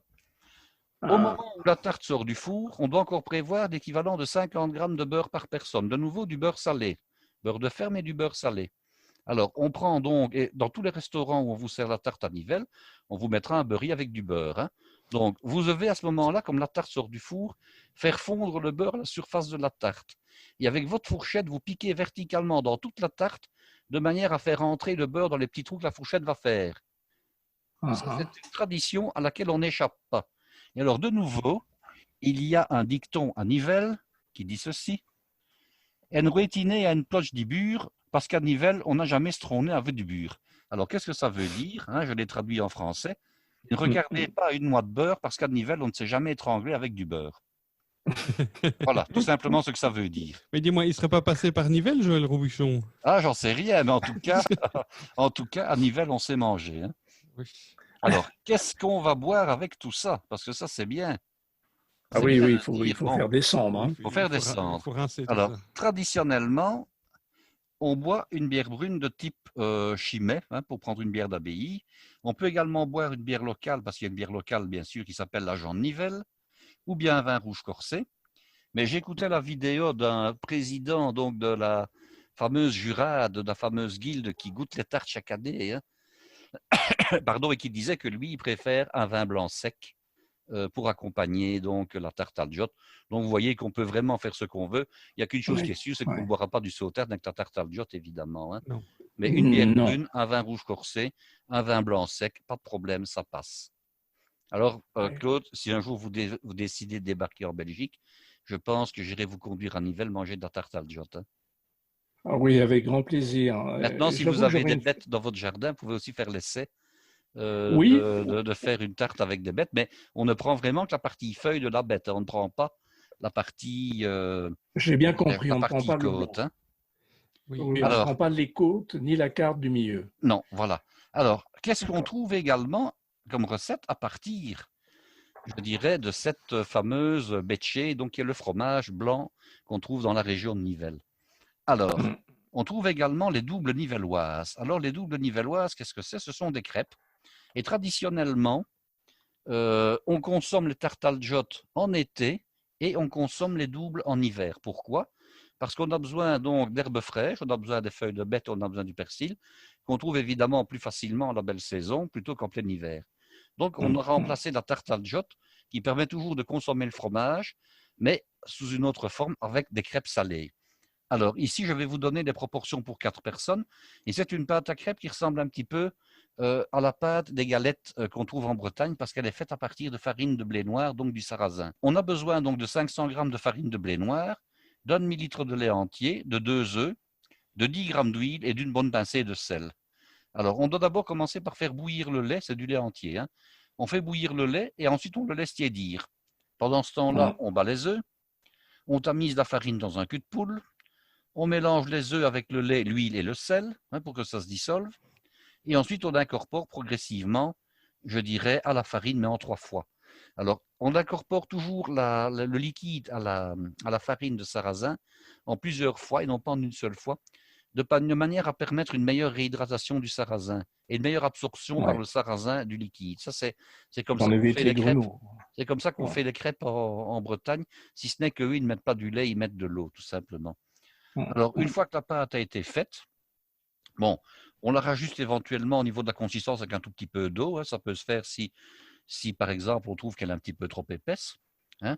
Et puis, on va la placer dans un endroit frais en attente de la cuisson. Alors, la garniture maintenant, qu'est-ce qu'on va mettre à l'intérieur? Puisqu'on n'a pas de bête ni de persil à ce moment-là.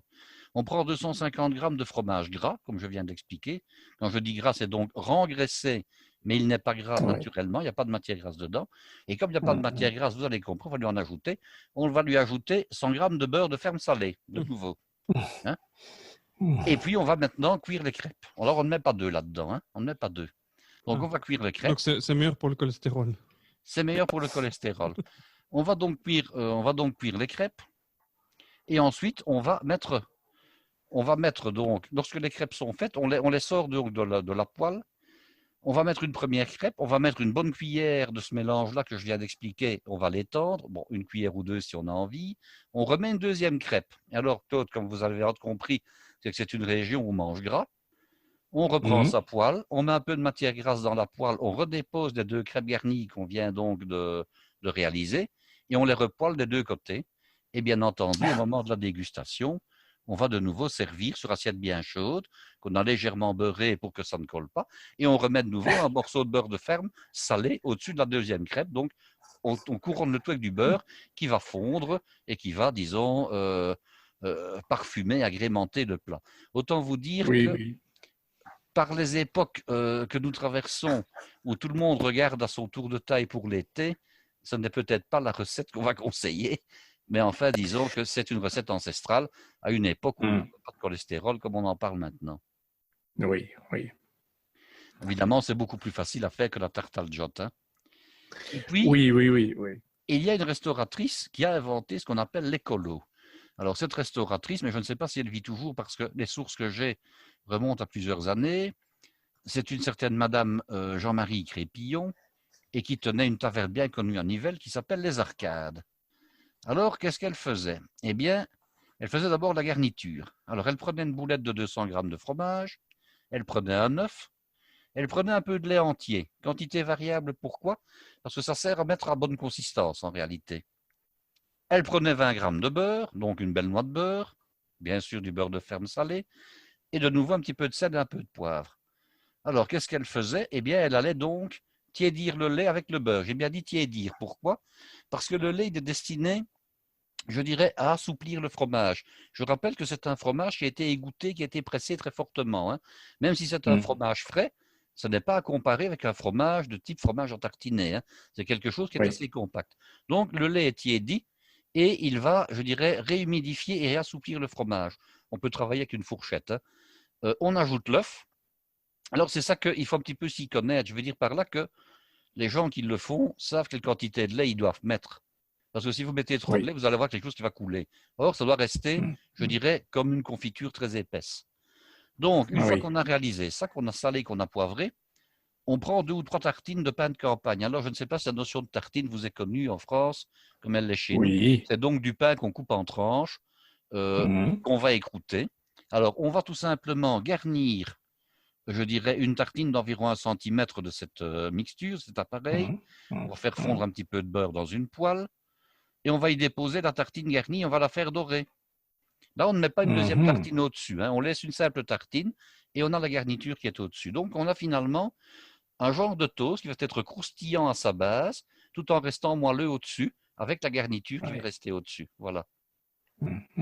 Et ce qu'on peut faire aussi, c'est glisser la fameuse poêle au four de manière, je dirais, à dorer un petit peu la garniture qu'on a mise au-dessus. Alors, l'écolo, alors c'est de nouveau un mot wallon. Alors, c'est un mot affectueux. Un grand-père va parler de ses petits-enfants en les appelant des colos. Il va dire, viens ici, mon colo, par exemple. Viens ici, mon gamin, par exemple. Ça, c'est un peu ce que ça voudrait dire. Mais c'est nettement plus affectueux que mon gamin, bien entendu. Mon petit chou. Mon petit chou, voilà. Un colo, c'est ça. un D'accord, petit chou. C'est vraiment un terme affectueux qu'on donne à un enfant. d'accord. Bon, oui, celle-là et cette recette, l'écolo est plus abordable pour nous, oui. Dans un Mm. premier temps, en tout cas, maintenant, il faut toujours trouver Oui, le fromage. C'est oui. ça le problème, hein. Oui, c'est le fromage. Mais bon, même si ça, on ne peut pas qualifier, on ne pourrait pas qualifier cette recette de la même manière, on peut peut-être essayer avec un fromage que l'on a nous, un fromage peut-être un peu mou. Je suis en train vraiment de réfléchir si je connais un fromage comme ça en France, mais dans la mesure où c'est vraiment particulier au niveau de la fabrication de ces fromages-là, je ne sais pas s'il y a un équivalent. Et en tout cas, il n'y a pas d'équivalent que je connaisse en France. Mais Guy, un fromage frais de 3 jours, par exemple, donc il a presque, il a très peu d'eau, Ah oui? Ah il se ouais? tient, mais il est légèrement mou. Oui, ici, le fromage n'est pas mou du tout, hein. Quand il est Ah amalgamé, oui, on le vend sous forme de boulette ou de cassette, ah oui, oui, il c'est est dur là. relativement ferme. Mais bon, c'est Et pas. alors, dis-moi, c'est avec du parmesan. Oh non, ça c'est beaucoup trop dur. Non, non. Euh, C'est beaucoup trop dur. oui, oui, oui, oui. D'accord. J'essaie de trouver un équivalent Mhm. Mhm. et je n'en trouve pas. Et je n'en trouve pas parce que ça va vraiment dépendre. En fait, la consistance du fromage dépend, je dirais, de la manière dont on l'a pressuré quand il était frais. Alors forcément, quand il y D'accord, a de mais la je pense pressuration que, mécanique ou bien avec des pierres, des blocs de ouais, marbre, on a un fromage qui est très, très égoutté, très sec. On peut le oui, fabriquer soi-même. On peut le fabriquer soi-même à condition, par exemple, de faire au départ, je dirais, son empressurage maison, hein. On fait tiédir le lait, on met la présure. Ensuite, on l'égoutte dans une faisselle ou dans une passoire. Ensuite, on va le Mhm. mettre dans, donc on l'égoutte pendant une nuit, par exemple. On va le mettre dans une étamine. Et cette étamine, on la remet dans une passoire et on met dessus, voilà comment on pourrait faire, on remet Mhm. dessus une casserole genre marmite qui s'adapte dans la passoire avec de l'eau dedans, de manière à faire du poids, Mhm. hein. Mhm. Et on laisse Mhm. encore comme ça expurger le sérum pendant, je dirais, au minimum 24 heures. De manière, le problème, c'est qu'il faut faire ça dans un lieu pas trop chaud, hein. Mais de manière Ouais, à avoir un fromage qui soit vraiment égoutté et pressé. Alors, ouais, une fois qu'on a ça, bon, allez, on va passer l'étape qui consiste à le laisser au frigo pendant une semaine. On va oui, peut-être éventuellement commencer à le faire mûrir de manière à ce qu'il acquiert, mais il doit vraiment être sec au départ, hein. Mais quand on dit sec, ce n'est Mhm. pas sec comme du parmesan, c'est pas sec comme Oui, du gruyère.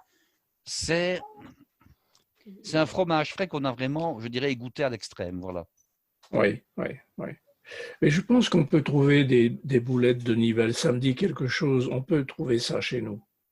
C'est-à-dire que si Il me... c'est chez un fromager, comme j'en ai repéré sur Internet, si c'est le fromager comme celui qui a le fameux bleu d'Achel, là, hein, qui se Mhm. trouve Mhm. là-bas quelque part, je dirais du côté, je ne sais plus si c'était Valence ou si c'était, en tout cas c'était dans la vallée du Rhône. Il est possible qu'il ait de la boulette de Nivelles, hein, ou l'équivalent, hein. Ouais, ouais, ouais. Je regarderai. Mhm. Voilà en D'accord. tout cas en ce qui concerne Nivelles. Maintenant, dans les recettes salées d'aujourd'hui, il y en a encore une, c'est la fameuse flamiche dinantaise. Mais pour Voilà. terminer avec Nivelles, c'est Oui, très peu connu des Français parce que généralement les Français arrivent à Bruxelles et qu'ils veulent aller à Nivelles, qui est dans la proche banlieue, ils doivent passer par Waterloo. Et ça, les Français, ils n'aiment Ah pas oui, trop. évidemment. pourtant Waterloo vaut vraiment le déplacement, hein. Oui, aussi un moment très intéressant dans l'histoire française. Parce qu'à Waterloo, vous avez maintenant un musée extraordinaire, hein, qui a été réalisé en souterrain et qui forme tout un Oui. complexe avec la butte du Lion, l'ancien panorama qui représente toute la bataille. Et alors, le musée en question, il reprend toute l'histoire, je dirais, de cette partie-là du 19e siècle, à la fois en France et en Europe. Donc, il part de la Ouais. Révolution française, il analyse, je dirais, les ferments révolutionnaires qu'il y a eu dans le restant de l'Europe, et il analyse la manière dont l'empereur Napoléon est arrivé sur le trône de France. Mhm. Après, il y a toute la campagne, je dirais, qui précède les 100 jours, donc la campagne traditionnelle, hein, avec l'Égypte et Austerlitz, etc. Et puis après, il y a bien entendu l'exil sur l'île d'Elbe, il y a le retour à Juan-les-Pins, et puis la remontée triomphale vers Paris, et puis il y a les fameux 100 jours. Après, il y a la coalition qui se met en place entre, je dirais, les Prussiens, les Anglais et les Russes, hein. Et alors, il y La a la fameuse, septième. Oui. il y a la fameuse bataille de Waterloo qui clôt, tout en disant que la bataille de Waterloo était plutôt une bataille un peu indécise finalement. Hein. Oui. Bon, Waterloo, Napoléon a pris la fuite, mais on ne peut pas vraiment dire qu'il y a eu vraiment, je dirais, une suprématie des Anglo, je dirais des Anglo, Non, du tout. Alors que le même jour, les Français ont gagné à Wavre. Oui, tout à fait. Ah, bref. Oui, il y en a un qui n'a pas, qui a pris de son, je ne sais pas si c'est Dagou d'ailleurs, je me semble, le général Dagou, j'ai oublié peut-être le nom, qui n'a pas vraiment respecté les consignes. Non, et il me qui semble a... que c'est un autre. Garibaldi? Il me semble que c'est un autre, mais je ne suis pas sûr. Dagou, ça ne me dit rien. J'avais en tête un autre. Il y en a un dont on dit qu'il s'est arrêté dans un presbytère pour manger des fraises aussi, et qu'il est arrivé en retard. Ah oui, mais la bataille de Waterloo, c'est extraordinaire, tout ce qu'on peut y voir. Alors, il y a vraiment des lieux cultes qu'on peut visiter comme ça. Tout le champ de bataille est éparpillé, est parsemé de monuments aussi. Hein. Il y a le monument aux Prussiens, il y a le monument aux Anglais, il y a le monument aux Français, il y a le monument aux Hollandais. Enfin, il y a tous des monuments partout. Il y a même un monument à Victor Hugo, puisque c'est quand il a visité les champs de bataille de Waterloo qu'il a écrit Les Misérables, entre autres. Hein. Ce qui est intéressant au niveau du musée là-bas, c'est qu'ils ont tous les vêtements de toutes les, comment dirais-je, de toutes les divisions, voilà, les uniformes, les armées, qui se sont, comment dirais-je, qui se sont présentés à la bataille, qui sont superbement bien mis en valeur. Et alors, à un moment donné, on peut entrer dans une petite pièce. Et là, ça, c'est extraordinaire parce que j'y suis rentré et j'y suis resté 5 ou 6 reprises, ce qui n'est pas prévu.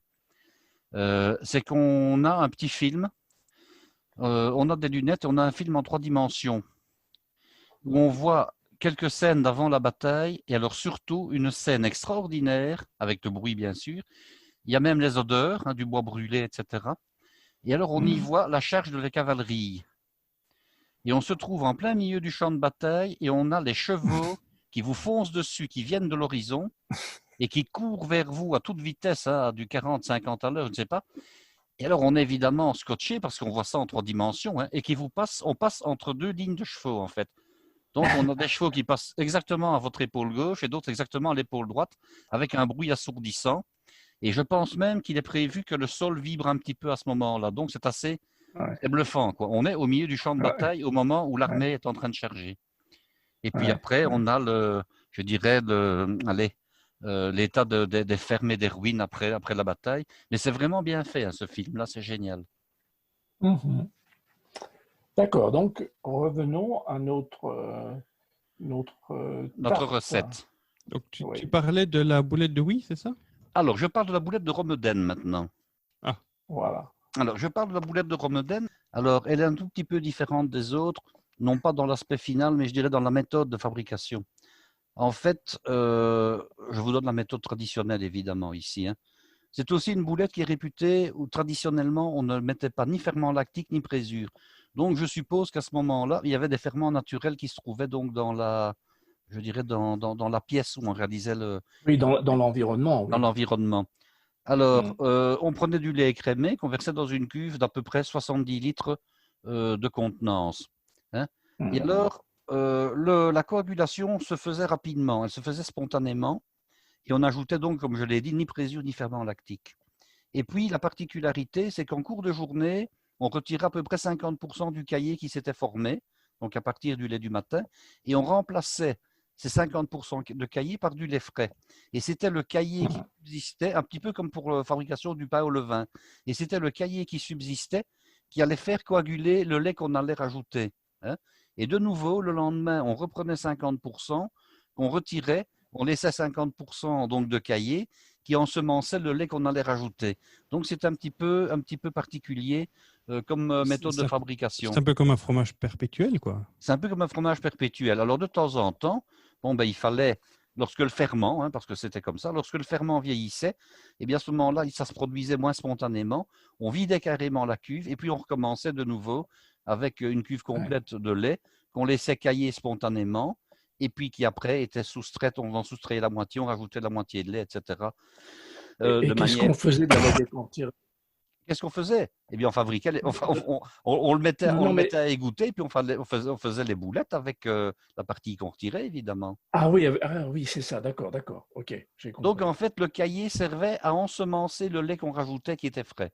D'accord, ouais. Hein, on retirait la moitié et on faisait ça chaque fois. On rajoutait toujours la Hmm. moitié par rapport à la moitié qu'on retirait et Oui. l'ensemencement se faisait donc de manière tout à fait spontanée. Alors, je ne sais pas, Hmm. ça c'est la méthode traditionnelle.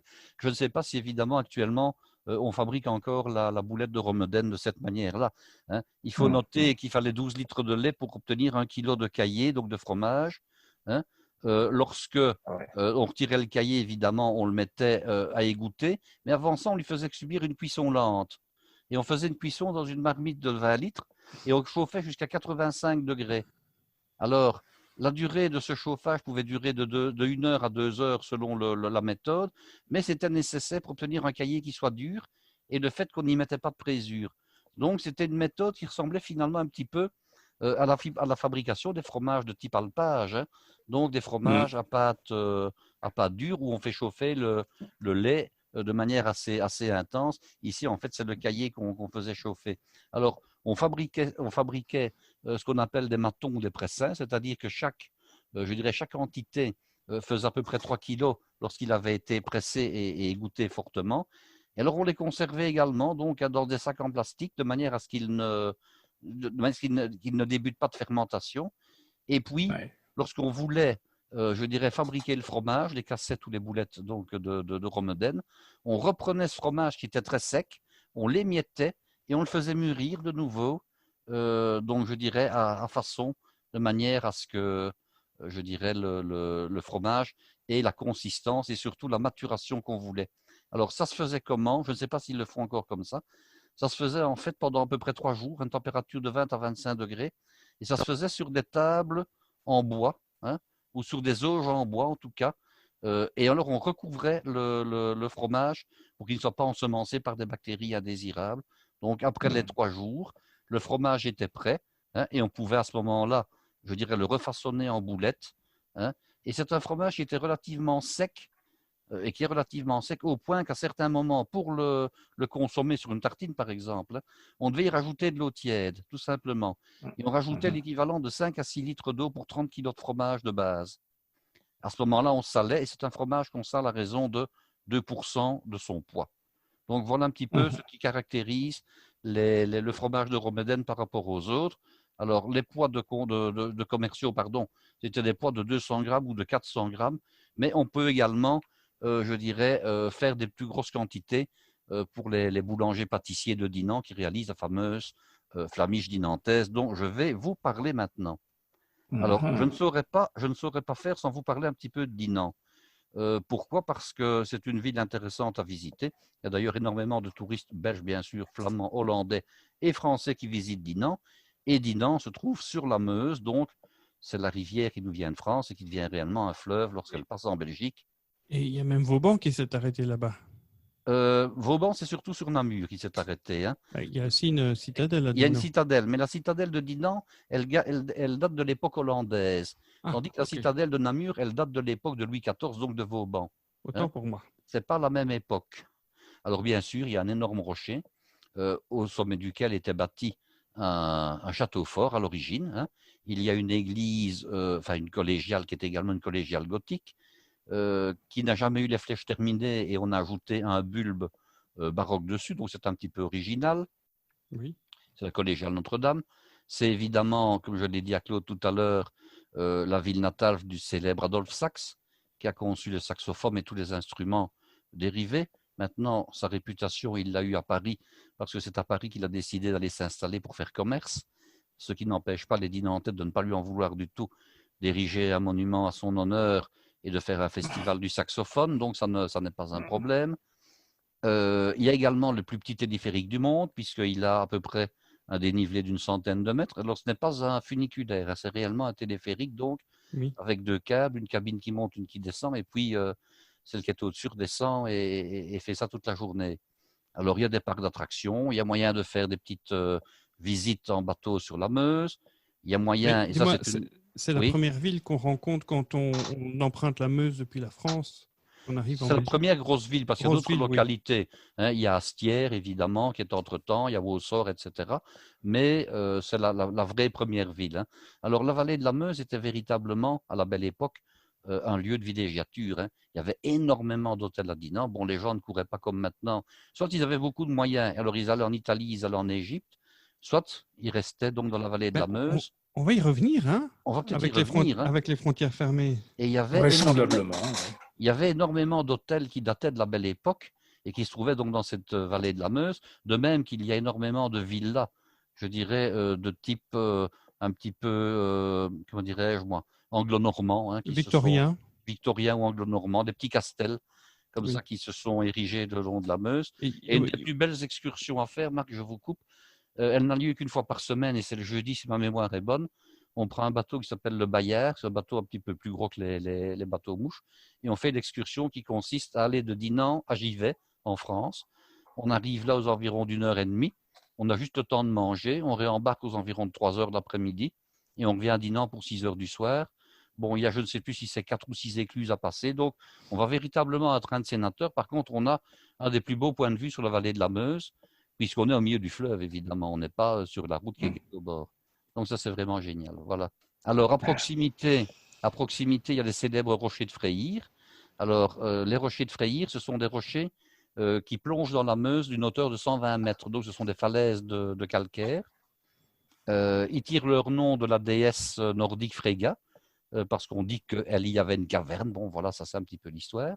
Et en face des rochers de Freyr, il y a un superbe château de style Renaissance mosane qui s'appelle le château de Freyr, bien nommé évidemment, qui est toujours habité par, je dirais, la famille noble qui descend de celle d'origine. Il y a des orangers centenaires, il y a je ne sais pas combien de kilomètres de charmilles, parce que c'est un parc à la française qui est autour. Et alors, c'est le premier endroit où on a bu du café dans les Pays-Bas. Alors, comment est-ce que ça s'est produit? Eh bien, Louis XIV, qui avait envie d'envahir nos régions, est passé par là. Il était accompagné de sa maîtresse, qui était, si mes souvenirs sont bons, Madame de Maintenon. Elle est restée là-bas pendant que lui allait assiéger Namur. Et comme on arrivait avec le café, eh c'est là-bas qu'on a bu la première fois du café chez nous. C'est donc au château de Freyr, et on le rappelle quand on fait la visite. Alors, il y a encore un passeur d'eau dans la région de Dinan. Du côté de Wausau, il y a un passeur qui permet aux gens, il n'y a pas de pont, donc il permet aux gens de passer d'un côté de la rive à l'autre. Il a donc une barque qui est attachée avec un filin qui se trouve dans le lit de la Meuse. Et alors, je dirais, il actionne le filin en question de manière à déplacer le bateau d'un côté à l'autre. Et on paye 2 fois rien. Mais encore un passeur donc qui se trouve là. Et alors à Astières, qui est une petite localité qui se trouve en amont de Dinan, en retournant vers la France, il y a aussi également une superbe église romane, authentique, avec des stalles qui méritent d'être vues. Donc ça, c'est pour la région de Dinan. Très belle région. Tu me disais qu'il y a plein d'hôtels le long de la...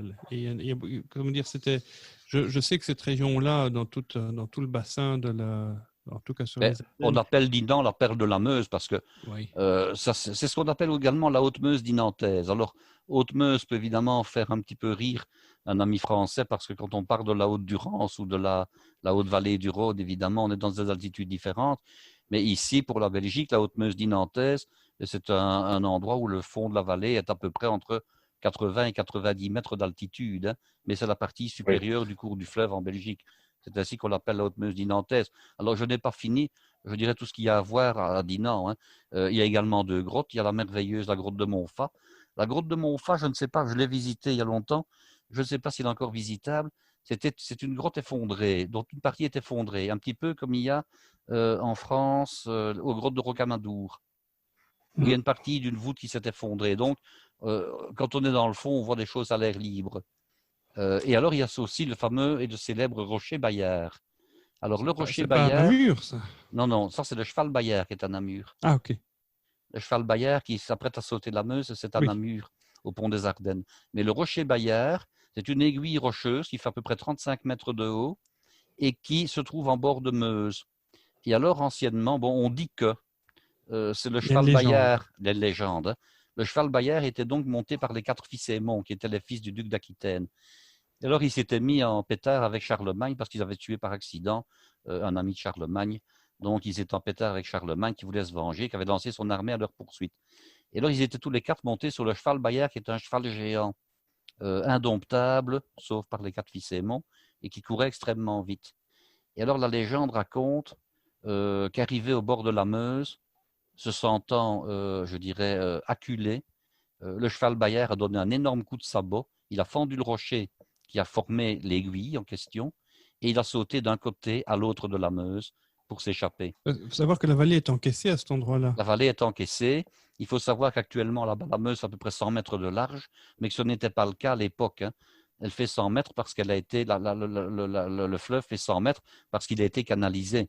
À l'origine, la Meuse était nettement moins large. Elle faisait 20 ou 30 mètres de large et elle faisait énormément d'îles. Donc, bon, voilà, la légende, évidemment, ne se base pas sur le fleuve tel qu'il est actuellement. Cependant, j'ai connu le Rocher Bayard à l'époque où c'était la seule manière de passer. Donc, il y a de quoi passer juste une voiture ou éventuellement un autocar, mais pas deux à la fois. Hein. Donc, il y avait un sens de circulation, il fallait passer quand personne ne passait dans l'autre sens. Et puis, depuis ce temps-là, on a fait une dérivation, c'est-à-dire qu'on a une voie sur berge, je vais dire, qui contourne le Rocher Bayard. Alors, dans un sens, quand on va vers la France, si mes souvenirs sont bons, on passe à droite du rocher, et quand on revient de France, on passe, c'est aussi à droite, mais enfin, on passe entre le rocher et la falaise, voilà. Chacun passe à droite. Mais c'est pas là où se sont fait arrêter justement les Allemands qui avaient si, les qui Allemands s'étaient introduits alors, pendant la bataille des Ardennes, exactement, qui avaient remonté les lignes ennemies. Exactement. Lors de l'invasion donc des Ardennes pendant l'hiver 44-45, les Allemands sont arrivés, dont on pense qu'au moins un véhicule est arrivé jusqu'à l'endroit exactement du Rocher Bayard le long de la Meuse et puis il a sauté. Ça, c'est l'avancée extrême des Allemands qui reste un petit peu sujet à conjoncture. Officiellement, ils ont été arrêtés à Celles, mais on pense que certains véhicules, en tout cas au moins un, est arrivé jusque-là, effectivement, tout près du Rocher Bayard. Parce que savoir qu'autant on a eu beaucoup de batailles, il y a eu beaucoup de gens je crois que l'humilité des Belges vient du fait qu'il y a beaucoup de gens qui sont venus de l'étranger se battre chez nous. En fait, c'est la fameuse trouée, c'est ce qu'on appelle la trouée de l'Oise. Hein. Donc, chaque fois que les Allemands voulaient envahir la France, ils passaient par chez nous faire un petit coucou en même temps. On avait beau être neutre et dire que ça ne nous intéressait pas. Eux, ils avaient vraiment envie de nous rendre visite. Foutez-nous la paix. Non, ils venaient parce qu'ils avaient facile. Hein. Ils perçaient la frontière aux environs d'Aix-la-Chapelle. Ensuite, ils profitaient de la vallée de la Meuse, je dirais du côté de Liège. Et puis après ça, ils passaient sur nos bas plateaux, donc tout ce qui est SB, plateau Brabançon, etc. Et puis ils bifurquaient vers le sud, dans ce qu'on appelle la trouée de l'Oise. Hein, donc la trouée qui est faite par la vallée de l'Oise, de manière à atteindre Paris. Hein, et alors, évidemment, ils en profitaient pour se battre chez nous avant de se battre avec les Français. Ou alors les Français décidaient de venir nous envahir de manière à résister aux Allemands et à se battre chez nous plutôt que chez eux. Bon, voilà. Ça, c'est ce que nous avons subi. Nous étions un lieu de passage, en fait. C'est parce que les Français et les Allemands n'arrivent pas à s'entendre. Ben oui, c'est quand même plus facile de traverser la Meuse que de traverser le Rhin, évidemment. Hein. Oui. Donc, voilà. Bon, ça s'est arrangé depuis. Ben, disons, espérons que ça reste comme ça, d'ailleurs. Hein. Oui, on espère. Alors, nous allons donc passer à la spécialité locale. C'est quand même assez rocheux et encaissé comme vallée. Comment est-ce qu'on peut faire du fromage là-bas? En fait, on ne fait pas le fromage à Dinan, on le fait à Romeden. Ah oui, okay. Alors, Romeden, c'est sur le plateau et c'est le prolongement de la Thiérache française qui se prolonge en Belgique. Okay. Donc, il y a une région herbagère, une région bocagère. Il y a donc des vaches et des vaches donnent du lait avec lequel on fait le fameux fromage de Romeden. Okay.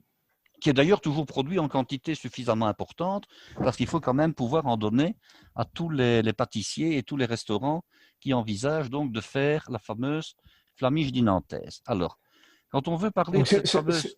Oui. Cette tarte se fait tout le temps? Non. Alors, elle ne se fait pas tout le temps et elle se fait sur commande. Alors, il y a une raison bien simple. Comme vous allez vous en rendre compte, la flamiche dinantaise, elle est extrêmement riche. OK ? On ne va pas non plus, je dirais, faire moins bien qu'à Nivelles. Hein. Donc, il y a beaucoup de choses que vous allez voir. Et alors, c'est une tarte, j'en ai déjà mangé parce que j'ai donc travaillé pendant quelques années à Dinan et puis dans l'école où j'étais, je me rappelle qu'on en avait fait.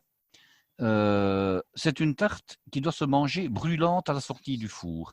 Et il y a un adage qui dit ceci, le client attend la flamiche, mais la flamiche n'attend pas le client. Oui. Elle doit être sortie du four, découpée et mangée. Alors, bien sûr, on peut toujours en acheter, on peut toujours la réchauffer, mais la vraie flamiche, elle se déguste je dirais, sortant du four. Alors, on ne peut pas, par exemple, dire je vais aller au restaurant et je vais commander de la flamiche. Non, il n'y en a pas. Ce qu'on peut faire, c'est soit la commander à l'avance chez le boulanger, et alors vous venez la chercher à l'heure, le jour dit, hein, en fonction de votre commande. Et puis, vous pouvez aussi profiter d'une journée particulière où tout dînant mange de la flamiche. Alors, je ne connais plus la date comme ça par cœur, je pourrais vous la retrouver. C'est pendant l'été, hein. À la fin de l'été, si mes souvenirs sont bons. Et là, il y a le fameux concours du plus gros mangeur de flamiche. Alors, le concours du plus gros mangeur de flamiche, autant vous dire, moi, j'ai réussi, lorsque j'étais jeune et beau et plein d'appétit, à manger 2 morceaux et demi. Et je pense que le gagnant, il réussit, et c'est un concours qui est ouvert aux hommes comme aux femmes, hein. Il monte à 17 morceaux. Alors, autant vous dire que là, je ne suis pas d'allure à lui tenir tête. Hein, la version dinantaise de la fête de la gastronomie, c'est ça? Oui, voilà. Ouais. Mais n'empêche que c'est très bon. Hein, n'empêche que c'est très bon. Alors, oui, sans doute. Passons aux choses sérieuses. Il faut donc, alors ça se fait dans des grands moules, ça se fait dans des moules, je dirais de 30 ou de 35 cm d'habitude.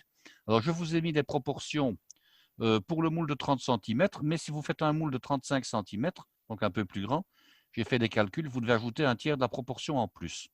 Donc on fait une pâte à pain améliorée. Alors une pâte à pain améliorée, qu'est-ce que c'est? C'est une pâte à pain dans laquelle vous allez mettre un petit peu plus de matière grasse, donc vous allez mettre 100 g de beurre au kilo de farine tout simplement. Et il vous faut 500 g de pâte terminée pour une tarte, donc de 30 cm de diamètre. Un petit peu de dorure pour dorer les bords de la tarte et un petit peu de matière grasse fondue, du beurre pour beurrer le fond des moules. Alors le fond des moules, qu'est-ce que c'est? Ce sont des moules en tôle idéalement, donc des moules en fer, qu'on appelle des moules en fer bleu, avec un bord évasé d'à peu près 3 et idéalement 4 cm de haut. Ça, ce sont les moules traditionnels à tarte pour ce genre de tarte. Alors, bien sûr, on va mettre des choses là-dedans. On a besoin de 500 g de boulettes de romedenne, dont j'ai déjà parlé. 250 g de beurre sans sel. 13 œufs pour une tarte de 30 cm et 15 pour une tarte de 35. C'est bien dit, hein? Et du poivre du moulin. Alors, on a que donc... des bonnes choses. Que des bonnes choses. On a donc éparpillé, on a donc d'abord abaissé sa pâte, on a foncé le moule, hein, on a fait légèrement relever la pâte. Il faut savoir que la pâte doit être très fine.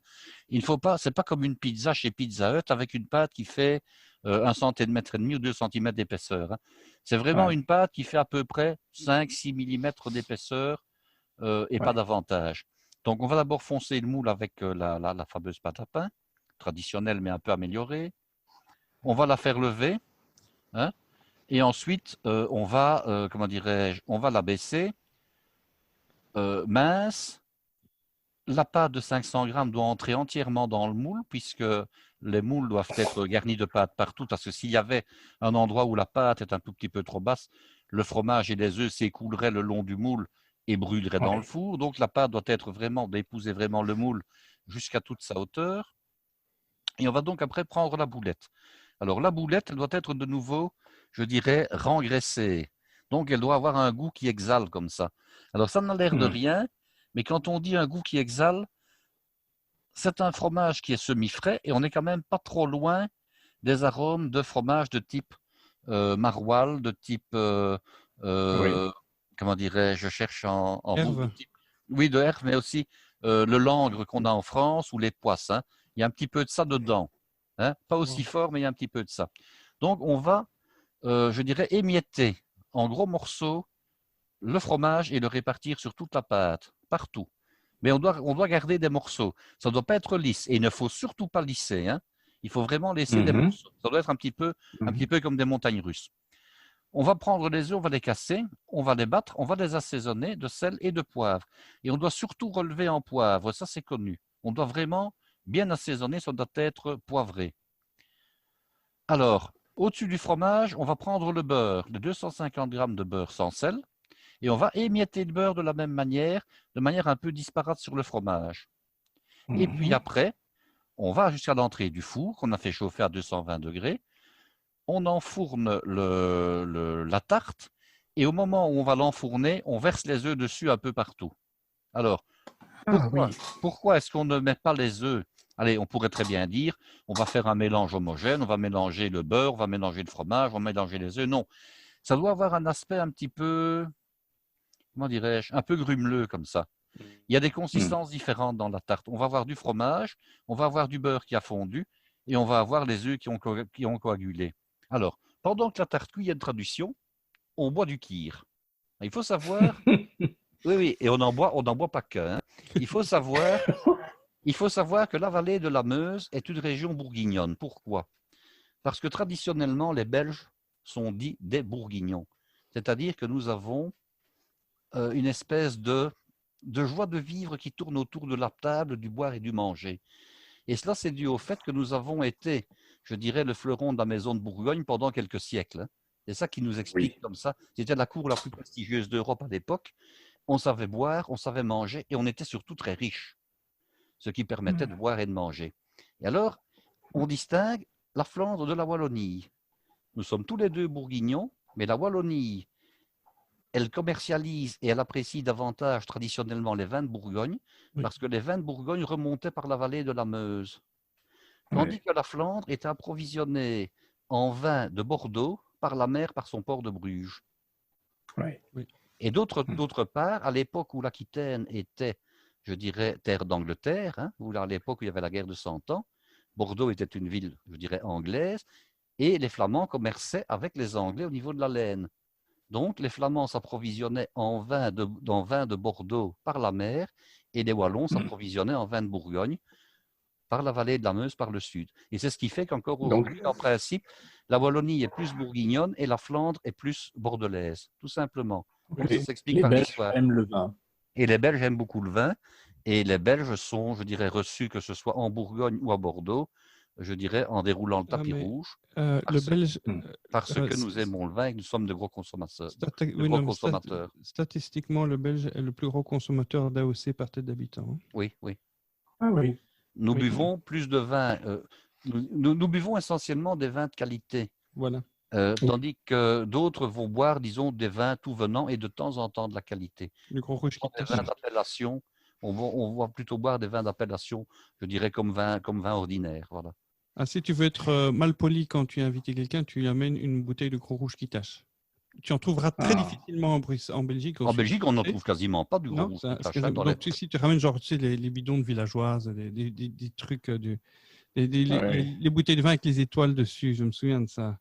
On trouvait qu'en France, ça. Mais ça existe encore. Ce que vous dites confirme ce que j'ai entendu cet après-midi. Je regardais une vidéo d'un restaurateur, d'ailleurs, qui fait une cuisine un peu rigolote. Il cuisine que dans son four à pain. Ah oui.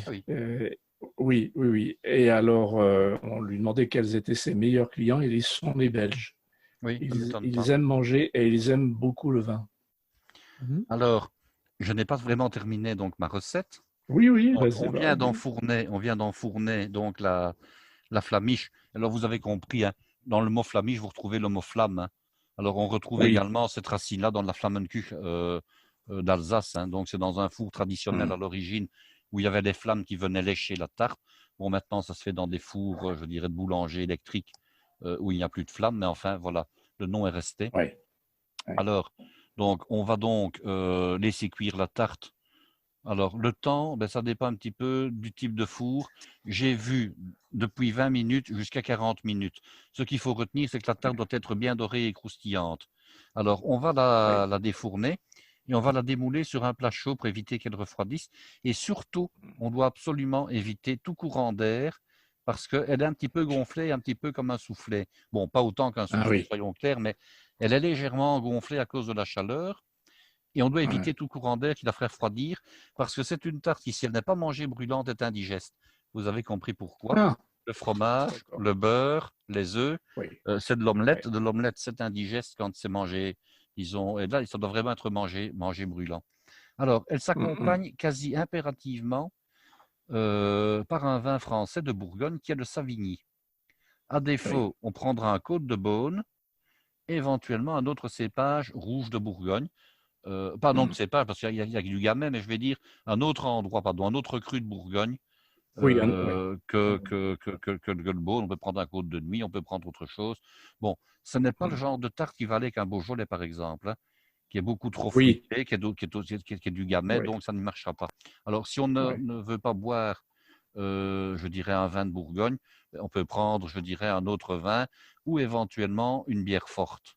Mais en aucun cas de l'eau, par exemple, hein. Ni d'eau, ni Oui, de ça. café, parce que le fait de mettre de l'eau va faire qu'on va, je dirais, qu'on va refroidir le produit, mais qu'on va surtout ne pas lui donner ce qu'il faut pour le digérer en réalité. Absolument. L'eau est à éviter, par exemple, avec C'est une comme de raclette, l'eau c'est avec une connu, hein. fondue. Avec une fondue au fromage ou une raclette, Oui, j'allais dire, avec la c'est pour fondue, être c'est pas malade, hein. possible. Ah non, c'est pas. Oui, absolument. On a une boule de Oui. fromage qui se forme dans l'estomac et qui risque de boucher je dirais, le Tout. départ vers l'intestin, hein. Donc, Ah, oui, oui, absolument. C'est très dangereux.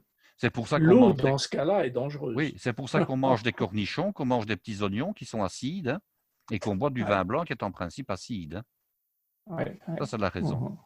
Mhm, mhm. Donc, voilà avec quoi vous pouvez boire, ce que vous pouvez boire avec votre flamiche. Et je vous invite un jour à la goûter si vous passez par Dinan. Il faudra peut-être qu'on s'organise pour en réserver une. Oui, Je ne sais pas comment on peut oui, faire, oui. mais la flamiche, c'est aussi quelque chose. Par contre, ça, c'est le genre de choses que vous pourriez éventuellement faire sans trop de difficultés chez Oui, vous, hein, avec le four à pain, oui, là. oui. Oui, oui, il y a Prenez, simplement vous prenez, c'est de voir avec un fromager, un fromage qui pourrait ressembler à ce que je viens de décrire. Hein, et Oui, puis, bon, ben, il ne faut pas avoir peur des œufs, il ne faut pas avoir peur du beurre. Et ça ne sert à rien de vouloir l'alléger, de dire, ah ben, je vais mettre moins de beurre ou je vais mettre moins d'œufs. Non, il vaut mieux en manger une fois dans oui. sa vie correctement réalisée, Mais bien. plutôt que, Oui, oui, voilà, mais bien, plutôt que de dire, je vais en manger une fois par semaine, mais je vais retirer la moitié des produits qui sont riches, quoi, non. Ça doit être oui, intéressant pour celui qui a un excédent d'œufs, ceux qui a des trop de poules ou qui. Oui. Oui, Maintenant, de toute façon. quand- maintenant, on ne sait quand même pas manger ça non plus tous les jours, hein. Il ne faut pas non plus rêver. oui, J'espère. absolument. On est bien d'accord. Pendant que tu C'est parlais du temps de exceptionnel. cuisson, je disais le temps de cuisson équivaut au nombre de kyrs que tu peux boire Ben, c'est-à-dire de que ton ça vin. dépend si on les fait classiquement ou si on les fait avec de la gnognotte, hein. Bon, pour moi, le vrai Ouais, kir, c'est un tiers de crème de cassis, 2 tiers de bourgogne blanc ligoté. Si maintenant on met absolument. du sirop de cassis et qu'on met un vin blanc issu des divers pays de la communauté européenne et qu'on trouve dans des tétrapacks au grand magasin, on n'a pas Oui, vraiment un kir, hein. Pour moi, le vrai kir, c'est oui, respecter la recette Est-ce qu'il faut des bulles traditionnelle. dedans? absolument. Ah, les bulles, moi, enfin, je ne suis pas contre, mais je ne suis pas spécialement pour. Je m'explique. La recette d'origine, elle a été faite avec du vin blanc, du Bourgogne à ligoté, qui est un vin blanc de base, hein. Le Bourgogne à Mm. ligoté, ce n'est pas non plus le plus grand vin de Bourgogne. C'est pas du morceau, Non, soyons clairs, hein.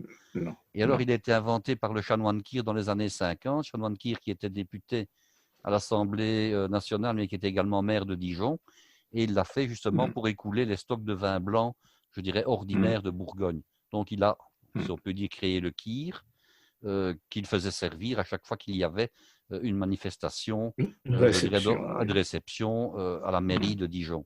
Hein. Et puis, alors, j'ai ouais. déjà goûté la version, je dirais, qui s'appelle le Cardinal, et qui est très bonne. C'est de remplacer le vin blanc par du vin rouge de Bourgogne également, à condition de Ah mettre un oui. tiers de crème de cassis et Ah, tu deux appelles tiers de ça vin rouge, et cardinal, c'est toi. C'est génial. comme une art chez nous. Ah, tiens, moi, je l'ai déjà vu sous l'appellation de Cardinal. Ah oui, d'accord.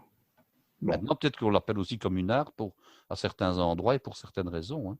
Bon, communard, je sais pourquoi, Oui. évidemment, Oh, mais bah, oui, c'est pour le rouge. oui, pour le rouge, voilà. Ah, voilà. Je l'ai déjà vu sous Mm. l'appellation cardinal. Maintenant, bon, peut-être que c'est une appellation un peu fantaisiste et que l'appellation officielle, ce serait communard, effectivement. Bon, à vérifier, À je vérifier, sais voilà. pas. Ouais. Bien, je vous laisse Bon, je, ben, je vous laisse à vos là j'ai déjà investigations. pris 1 kilo. Hein. Mais il faut dire que c'est relativement riche, hein. On Ouais, n'en mangerait pas tous les jours et pas en grande quantité, hein, soyons clairs. ouais, ouais. Mhm, ouais. La- la- Mais, la- L'avantage de la tarte al jott, c'est qu'elle, on la trouve, je dirais, dans le commerce tout le temps. Maintenant, on la trouve aussi ouais, bien été comme hiver, mais on la trouve également en grande surface, hein. Moi, ouais. ici, je fais 2 kilomètres, j'en ai dans une grande surface, une moyenne surface même, à proximité de chez moi, il n'y a pas de problème, hein. Et c'est relativement cher, Mais la tarte al jott, attention.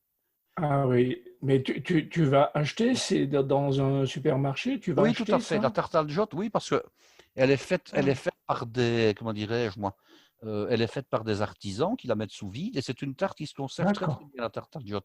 On peut la garder 2, 3 d'accord, jours dans son réfrigérateur, mais une fois qu'elle est mise sous vide, bon, il y a des dates de péremption dessus. On peut la garder 8 jours, parfois 15 jours selon la date, hein. Il n'y a pas de souci. d'accord, Alors, elle est très facile à d'accord. réchauffer. Un four à 180, on la remet 10 minutes, on la réchauffe et puis on la mange directement. La seule chose qu'il faut être prudent, c'est qu'il faut la réchauffer en dehors de son moule. Il faut la mettre sur une grille.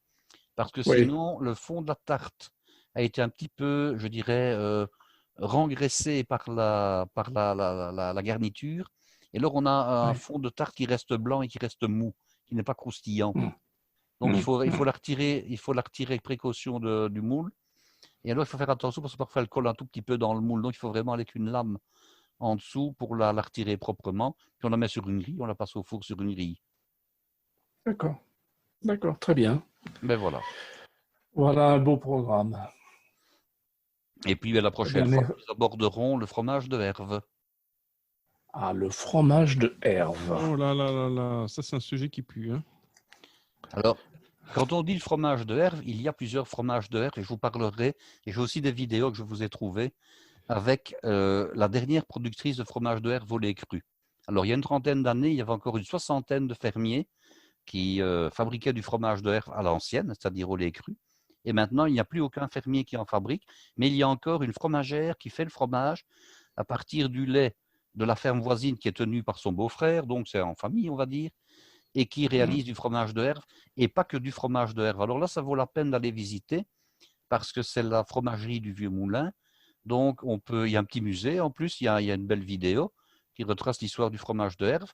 Et donc, j'ai compté, parce que nous irons voir sur Internet, je pense qu'il y a 23 ou 26 produits différents qu'elle fabrique. Parce que le Herve, on peut le trouver sous plusieurs formes. On peut le trouver sous une forme, je dirais, de fromage de Herve blanc, donc il n'est pas du tout affiné. Un fromage affiné. Il y a également le remoudou dont je reparlerai.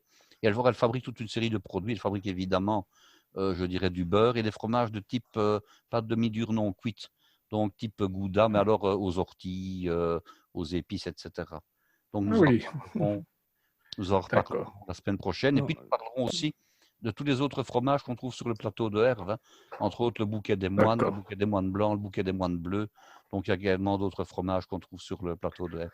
Mais Guy, donc finalement, en Belgique, il y a aussi 1000 fromages.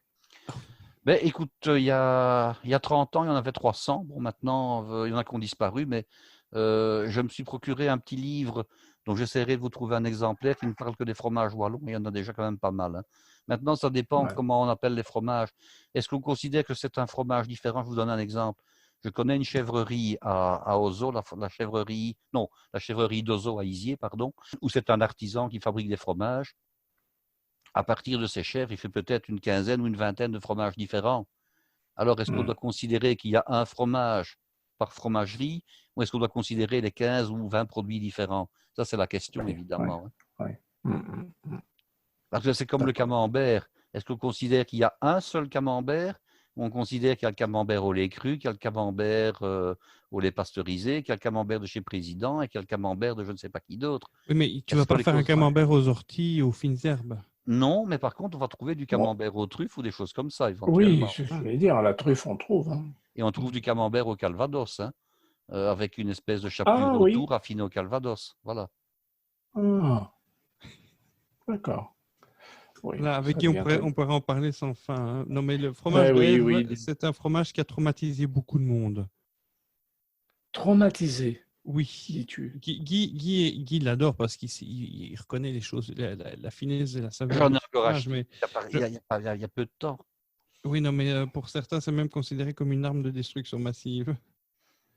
C'est un fromage qui est tellement odorant. C'est le fromage qui pue peut-être le plus de tous les fromages belges. Oui, le plus fort, certainement. Il est très fort. Ouf. Et en bouche, il est aussi fort que... En bouche, c'est un ange à déguster. Il est d'une douceur extraordinaire. Ok. Il ne faut juste pas le déballer avec les doigts. Oui, c'est ça. Parce que le bout des doigts prend le goût et ça dure. Hein. Il faut vraiment après y aller avec la brosse. C'est pire que les oignons. Ça reste sur les doigts pendant tout le temps. Bon, alors là aussi, je suis très intéressé de savoir ce qu'on peut boire avec un avec le R, ce sont également les Bourgognes qui sont... Enfin, ça, c'est vraiment une question de goût. Hein. Les Bourgognes qui sont recommandées, les bières d'abbaye ou les bières trappistes plutôt fortes et plutôt brunes. Mais moi, je ne suis pas contre de boire un vin blanc avec du fromage de Herve, hein, qui va être à l'opposé, mais qui va rincer la bouche. Hein. Un fromage un blanc un peu fruité, léger? Moi, je prendrais ça, un vin blanc, un vin bon. Ouais. En fait, tous les accords sont permis. Je vais vous donner un exemple. Lors d'un banquet, j'ai un des professeurs de l'école où je travaillais qui est arrivé avec une recette mixte qui est à la fois fromage et dessert. Et j'explique. Hmm. C'était un fromage de herbe qui était utilisé avec un pain perdu. Donc, on faisait un pain perdu avec une brioche au raisin, on mettait du fromage de herbe dedans qui fondait, hein, Hmm. Hmm. et alors on servait ça avec une boule de glace, genre glace au caramel. Alors, ça a l'air Oui. bizarre comme ça, l'association, elle est géniale. Elle est Ouais. géniale. Alors, avec ça, évidemment, on ne va pas boire une trappiste ou Hmm. un grand bourgogne rouge. Qu'est-ce qu'on va boire? On va boire un vin blanc qui a des épices, on va prendre un Gewürztraminer, par exemple, pourquoi pas? Hmm. Hmm. Hein, donc, moi, je dis que dans l'accord des vins et des mets, les grands classiques, ben, on peut les oublier parce qu'on a maintenant des choses tout à fait originales, tout à fait extraordinaires. Ouais. Et alors, c'est un fromage, j'ai regardé un petit peu mes archives, c'est un fromage qui a permis que l'école dont je m'occupais gagne un concours. Alors, Ouais. quand on a, avec mon collègue avec lequel je faisais les recettes, quand on a dit, bon, ben, qu'est-ce qu'on pourrait bien présenter? C'est un concours qui avait lieu en Flandre, à Alost, à l'Athénée KT2 d'Alost. Donc c'est une école de l'État. Et alors, on s'est dit, on va mettre les produits wallons en valeur. Alors, je ne sais plus s'il y avait une règle qui était imposée, mais en tout cas, on a décidé d'utiliser du blanc-bleu belge, donc la fameuse viande dont j'ai parlé tout à l'heure. Et on a fait une Hmm. pièce de viande, je dirais, au blanc, donc une pièce de viande blanc-bleu belge avec du herve. Alors, comment est-ce qu'on a fait? On a cuit, si mes souvenirs sont bons, je devrais retrouver la recette, on a cuit la viande très bleue. Hein. On l'a, genre une entrecôte extrêmement épaisse. On l'a ensuite incisée, donc on l'a coupée, on a carrément fait je dirais des tranches en biseau dans la viande. On a mis des tranches de fromage de herve. On a mis un tout petit peu de sirop de liège. Alors le sirop de liège, c'est aussi un produit qu'on ne trouve pas facilement à l'étranger, peut-être un petit peu dans les fromageries peut-être. C'est une espèce de gelée, on va appeler ça comme ça, une gelée très collante, réalisée avec des pommes et des poires, traditionnellement. Hmm. Hein. Et c'est relativement sucré. Et chez nous, on accompagne beaucoup de plateaux de fromage avec du sirop de liège. Et surtout le fromage de herbe parce qu'ils sont issus de la même région. Et le sirop de liège va ajouter un petit peu de sucré comme ça sur le fromage au moment de la dégustation. Donc on avait associé le fromage de herbe, le bœuf et le sirop de liège pour faire la sauce. Et on a gagné, évidemment. Je dis évidemment, enfin, on a été premier prix en associant ces produits-là qui sont relativement difficiles à associer entre eux. Hein. Du bœuf avec une Ouais. sauce un peu douce, c'est pas facile. Du bœuf et du fromage, c'est pas évident non plus. Mais c'était l'originalité qui a fait le premier prix. D'accord. Et d'ailleurs, est-ce que dans vos pérégrinations depuis 5 ans, vous avez fait un épisode justement sur les accords? Ça ne me dit rien, tiens, ça. C'est-à-dire les accords. Corvin mai. Mais Mais j'en 20. parle un petit peu, On essaie, à chaque fois. Hein. Je dis, tiens, on pourrait boire ça Ah avec oui, ça, d'accord, d'accord. avec tel produit, mais Ouais. vraiment l'accord, vraiment faire allez, l'émission complète là-dessus. Bon, j'en parle à chaque Hmm. fois, comme par exemple le fait de dire, on peut faire des accords qui sont associatifs ou antinomiques finalement. Euh, Hmm. à peu de choses près, l'accord est toujours réussi quand on associe un produit d'une région avec un vin ou une boisson issue de la même région. Alors, il y a une Hmm. raison à cela. C'est que dans une région, il y a un état d'esprit au niveau des gens. Hein. Et cet état d'esprit fait que les agriculteurs ou les producteurs de produits, je dirais alimentaires, vont être en association culturelle avec les producteurs de vin ou les producteurs des Oui. autres boissons.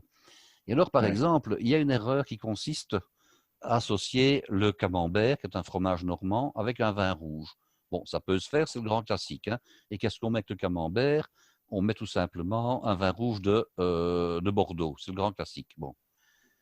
Essayez un peu de boire avec ça un Du véritable cidre, cidre fermier, exactement. bien sûr. Exactement, un cidre, et Ouais. même un cidre doux. Hein. Bon, personnellement, j'ai Ouais. rien contre le cidre doux, je n'en bois plus, mais que ce soit un cidre sec ou un cidre doux, avec un camembert, c'est génial, surtout si le Ben camembert oui. puis est tu as aussi bien fait, l'assemblage du terroir. c'est le même terroir, exactement. C'est Oui, exactement. absolument. Mais je comprends tout à fait. Le camembert, je le préfère avec du cidre, évidemment. Et c'est pas Ouais. pour rien que les grands fromages de la Loire, les Touraine, les crottins de Chavignol, etc., se consomment avec des vins blancs secs de Loire. Hein. Oui, Si on les tout à fait. consomme, j'ai déjà expliqué, si on consomme du fromage de chèvre avec des vins rouges, on a une réaction entre les tanins et l'acide caprique Oui. du fromage et on a du savon en bouche. Donc le Oui, vin oui, rouge, absolument. le vin rouge et le fromage de chèvre, c'est à proscrire, mais les vins blancs, pas de Ouais. problème. Alors on Ouais. pourrait dire avec le roquefort, qu'est-ce qu'on met? Alors traditionnellement, même chose, hein, on mettait des vins rouges super puissants pour tenir tête au roquefort. Et puis on se rend Mm. compte que les meilleurs accords avec le roquefort, ce sont les sauternes en réalité. Ce sont des Oui. vins doux, ce sont des vins sucrés. Et alors, l'accompagnement, je dirais, qui qui fait le trio, c'est l'angélique avec le roquefort. Hein. Des bâtons Absolument. Il des faut bâtons qu'ils s'expriment. d'angélique naturels, c'est génial avec du roquefort. Oui, oui. Merci à tous les deux et je me fais une joie et je suis impatient de t'entendre, Guy, nous parler des fromages de Du Herve, plateau de Herve, voilà. du plateau de Herve. Merci beaucoup à tous À les bientôt. deux. Oui, À merci bientôt. beaucoup. Bye bye. Au revoir. À bientôt, Claude. À bientôt.